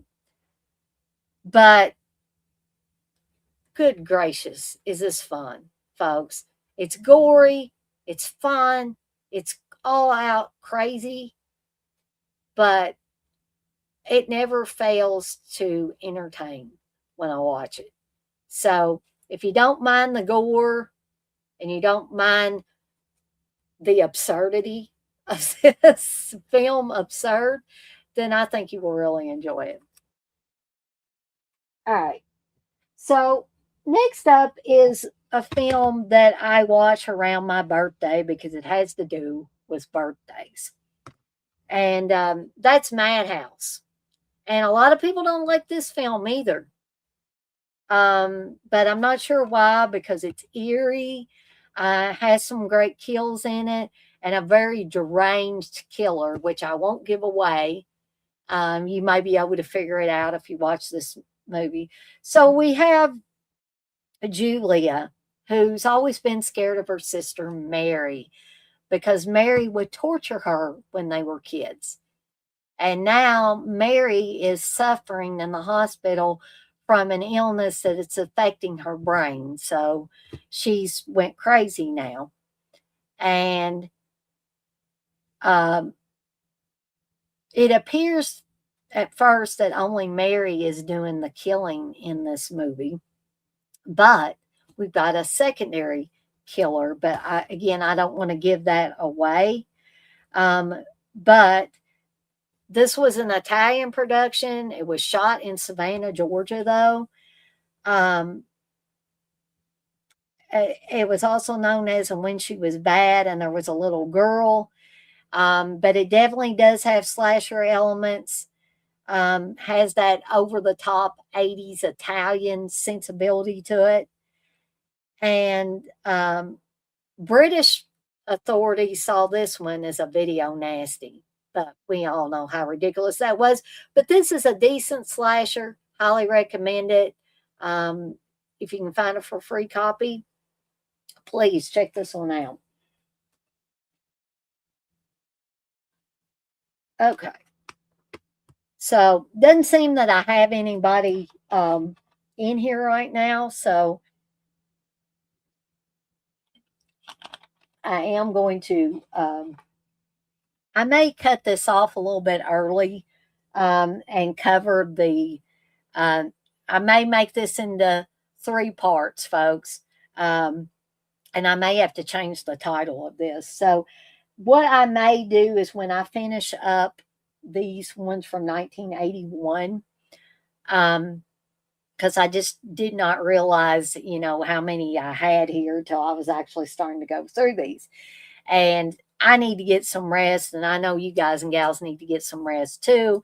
And I don't want to make these overly long. So, just for those of you that even watch this on the replay, I'm going to cut this off before 1984, and I'm going to change the title of this, okay? To just include the 1980 to 1981. So maybe we'll just cover 2 years until we get through with these, just so I don't overwhelm people. But the next one I wanted to talk about real quick is Ghost Keeper, which, believe it or not, is like a New Year's or New Year's Eve film. There's some people that don't like Ghost Keeper. But I managed to watch this and wanted to buy it. Don't ask me how much I spent on it because I spent way too much on it. But this is a slow burn, folks. And some people might find it boring, but um, we have not very likable characters in this too. Kind of some mean spirited characters in it, which is probably for me the only drawback to this movie. So there's a guy, his girlfriend, and another friend who are on a snowmobiling trip in the Canadian Rockies, but this is a Canadian film. And they become lost in a snowstorm, and then they stumble upon what they think's an abandoned lodge. Turns out it's not so abandoned. There's an old woman there who goes from being, semi-nice to being weird and seemingly dangerous. But I think even though this one is a slow burn, I don't find it boring. I find it intensifying as it keeps on going until it builds to a very creepy climax. And so I really enjoy this one. I highly recommend it. I mean, don't go out and spend the type of money that I spent on this Blu-ray. Please try to find it for free. Don't, because was a Code Red release, and some of those Code Red releases, even though they weren't the best quality sometimes, have really ballooned in price over the years. All right. So I'm going to try to finish these last few, folks. Let me check my notes here.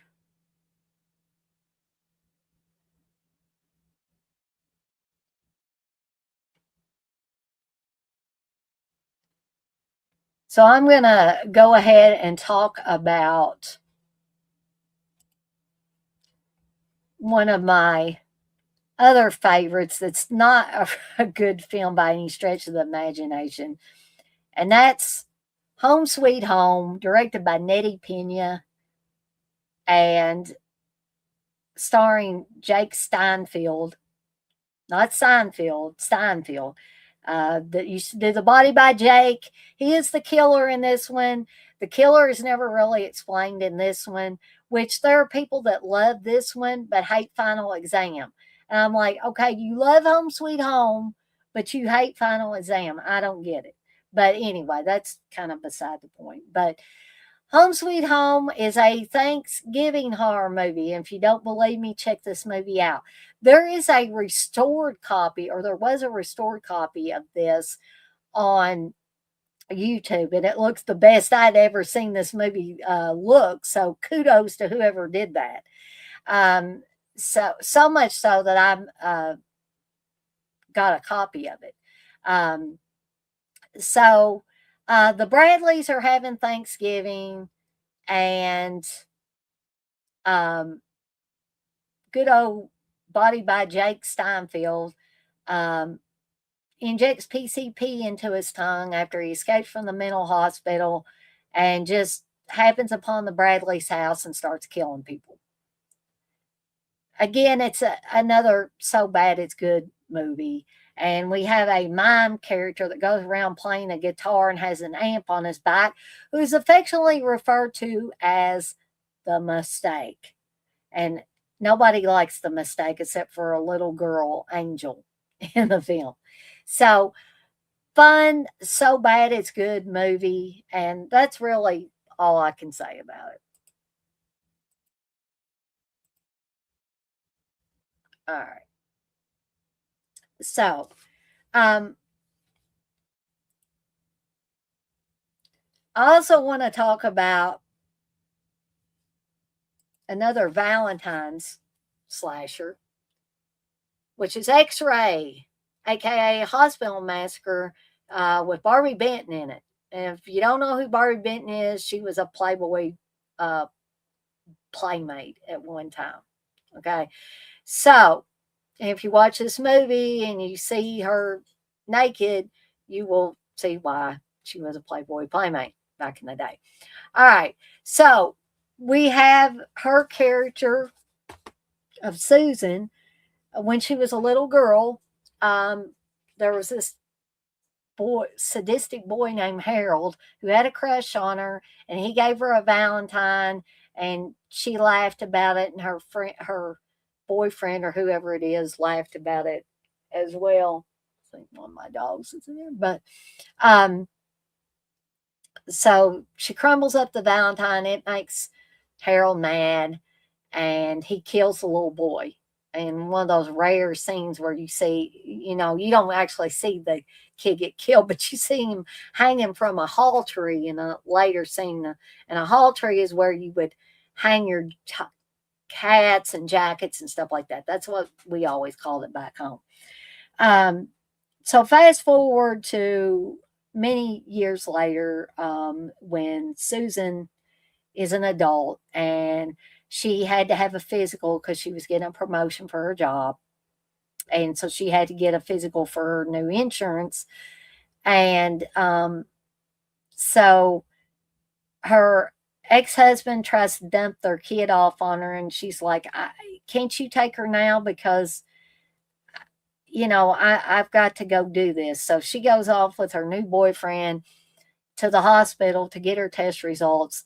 But somebody is in that hospital and they start messing with her test results to keep her in the hospital so that they can kill people around her on their way to killing her.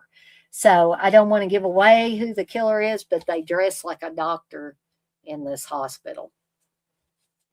And again, it's another Valentine's Day horror movie. All right. So the next one is another Australian movie, Dead Kids, aka Strange Behavior. And so what's happening is these kids are being experimented on, and it's turning them into mindless killing machines, basically. So decent, creepy little film. There's also somebody running around with a Tor Johnson mask on. I don't really know why. But we have Day Young is in this, Louise Fletcher, Mark McClure's in it. It's directed by Michael Laughlin. Dan Shore from Bill and Ted's Excellent Adventure is on here. Fiona Lewis from The Fury is on here. So we got a lot of recognizable names in this. The score is done by Tangerine Dream, which I always enjoyed. Tangerine Dream did music for Firestarter. They did the score for was it? I think it was Risky Business. They did some of the score for that. Um, Maxwell, you said, whenever I watch X-Ray, I'm always surprised by the killer, even though I think it's pretty obvious. Maybe I'm distracted by Barbie Benton. Could be, Maxwell, could be. Barbie Benton's boobs would be enough to distract anybody, I think. Um, but but this is a fun, creepy little Australian slasher film, and I would encourage you to seek the for free copy out if you would like to check this one out. All right, so the next one, this might be a little tamer than people were expecting, but this is Death Valley, which a lot of people have said this plays more like a made for TV movie, which, I would agree with that. It's not overly gory or anything, but it has Peter Billingsley, yes, that Peter Billingsley from A Christmas Story, in this as a young boy who's not real fond of his mom's new boyfriend, but the boyfriend wants to take him to Death Valley for a vacation, and the little boy sees something that he shouldn't see, and nobody believes him, of course, but there is a serial killer loose that starts to be hot on their trail. We also have Catherine Hicks from Child's Play. Stephen McCaddy's on this, and of course, Peter Billingsley.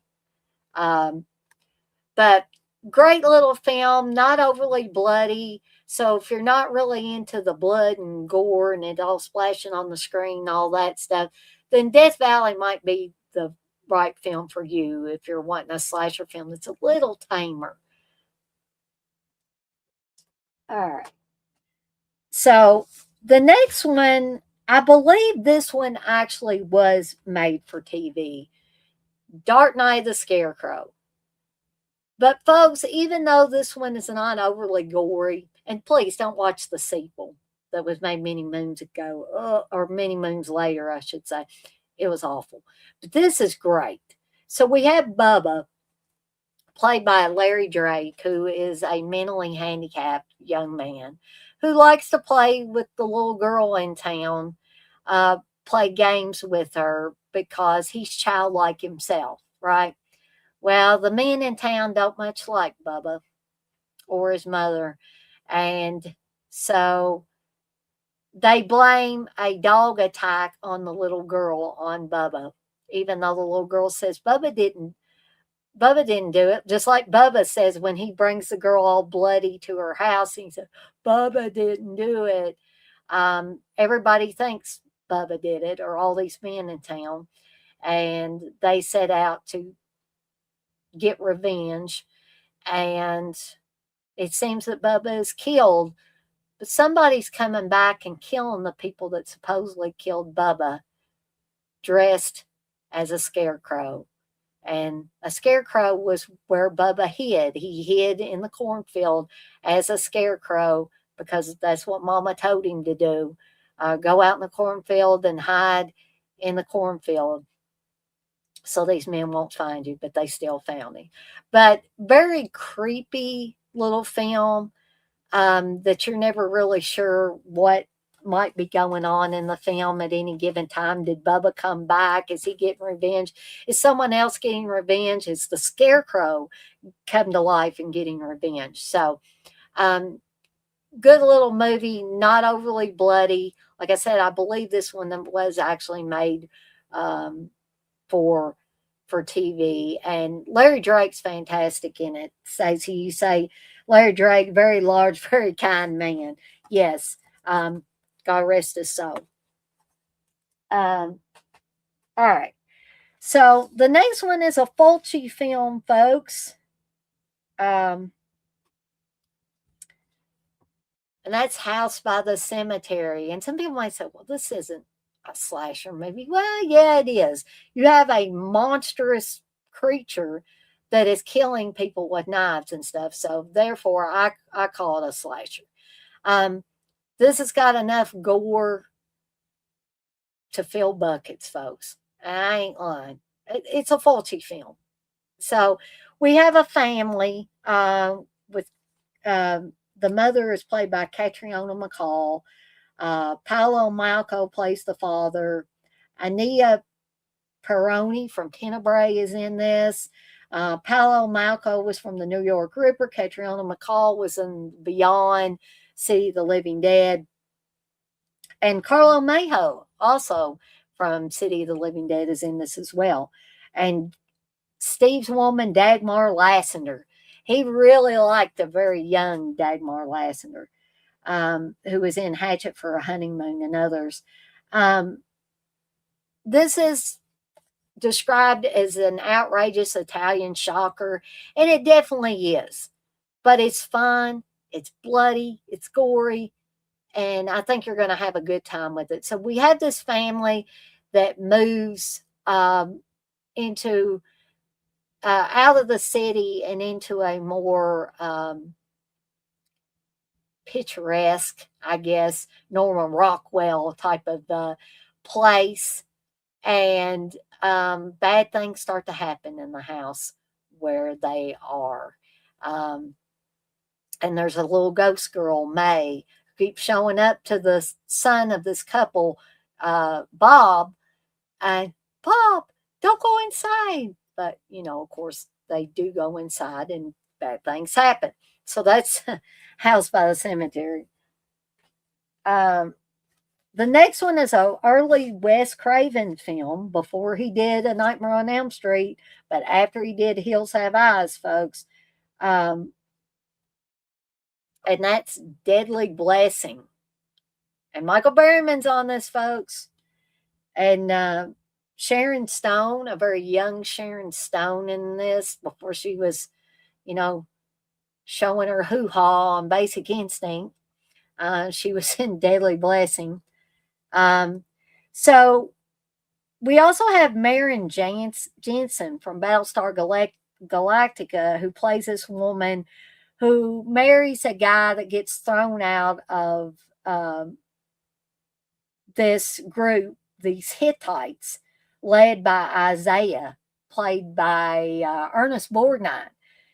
And so they kick him out of the family whenever he marries a girl from the city, and that's Marion Jensen, Martha, in the movie. And so sometime later, Martha's husband, Jim, is killed in what seems to be an accident. But then someone starts killing off people around poor Martha in very gruesome ways.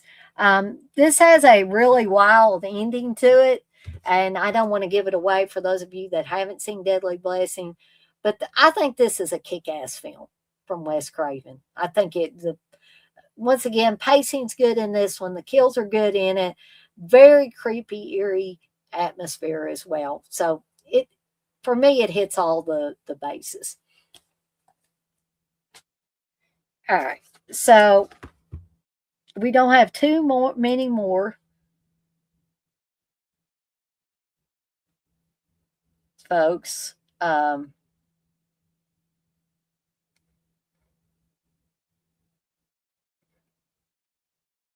Okay, so I think I've covered all these. So we got two more to talk about, folks, tonight. And the next to last one is Evil Speak, folks. And this one has good old Clint Howard playing Stanley Cooper Smith, who is an orphan who's bullied at the military school where he is at.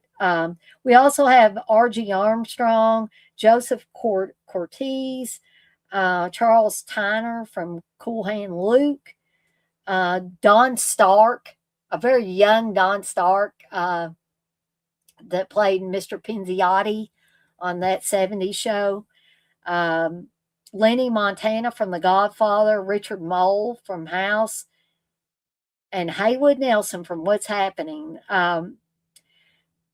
So here's a little background on Evil Speak. Prior to its U.S. theatrical release, the distributor of the film requested that the graphic violence be cut to avoid an X rating from the MPAA. But if you can get your hands on the Blu-ray copy of it, the film has been completely restored from a newly discovered 35 millimeter interpositive source. So it looks pretty decent, including all of its long rumored scenes of bloody carnage. And it definitely has a lot of bloody carnage in this. So poor Stanley Cooper Smith, he gets bullied, and then he's sent to clean up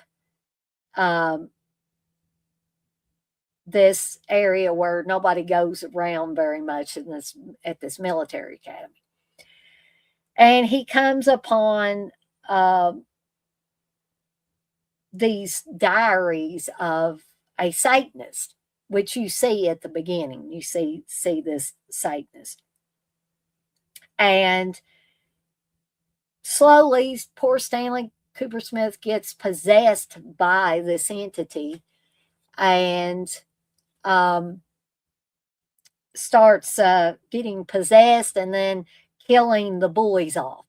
I will warn you that there is one scene where a puppy is not really killed, but seemingly killed by the bullies, and that's Stanley's poor little puppy. And I just have it doesn't show a lot, but you hear the dog, yelping and stuff. And I'm just like, oh, as an animal lover, especially as a dog lover, I find that hard to take. And just wanted to warn you guys and gals about that if you've never seen Evil Speak. But other than that, the movie's pretty bloody and gory if you watch the uncut version. And I think Clint Howard's great in it. But that's Evil Speak. And the last one I want to talk about is not Jekyll and Hyde together again, but Student Bodies, which is a horror comedy, folks. But I still love it. As crazy and audacious as Student Bodies is, it's still fun. So in Student Bodies, we have what appears to be a serial killer called the Breather.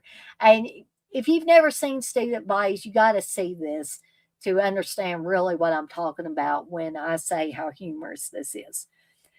This basically parodies all of the teen slasher films of the time, folks. So the Breather is killing off high school students left and right with various items, including eggplants, horse head bookends, and paper clips, folks. I am not kidding.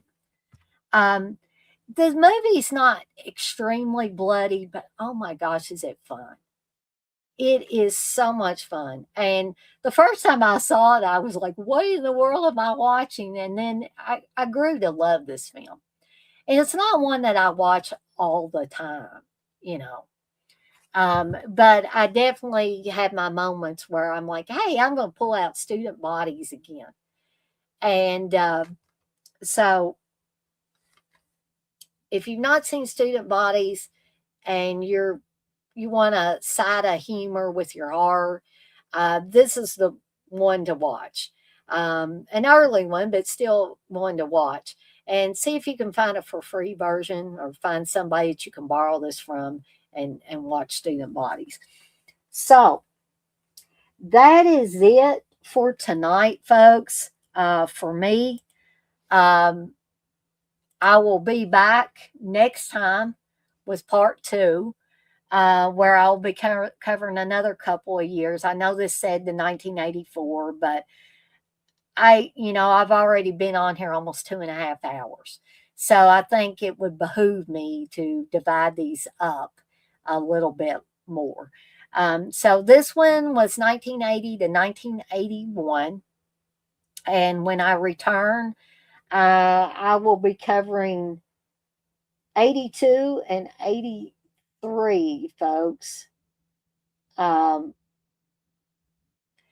and then I may do 84 and 85 together, but I'll probably be doing a couple of years with these and dividing them up a little more than I had originally intended to. But I know that Kit's had to go and probably Blair had to go too. But I want to thank Maxwell, Kit's, um, Blair, um, and Stacy for being in here and keeping me company in the chat while I did this first episode of Dead of Night. Be sure to tune in for some upcoming episodes.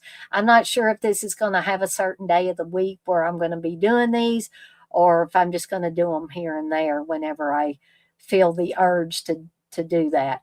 But for those of you that maybe were in here watching me, to see what I was talking about, but maybe didn't feel comfortable getting in the chat, or maybe you were watching this live stream on a smart television or another device where you're not able to chat at the same time. I want to thank you for joining me as well.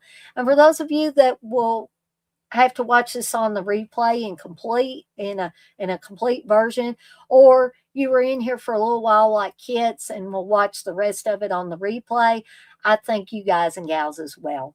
And that is it for me for tonight or this morning or whatever you want to say. But as always, I'm off like a dirty shirt. I didn't mean to point at it first. I'm off like a dirty shirt. This shirt ain't dirty, but I'm off like one. Oh, it's way too late for me, I think. But I also want to remind everybody, as I always do before I get off of here for the night, to be kind to one another and blaze that trail. Have a fantastic rest of, I guess, your Sunday morning. And I'll see everybody next time.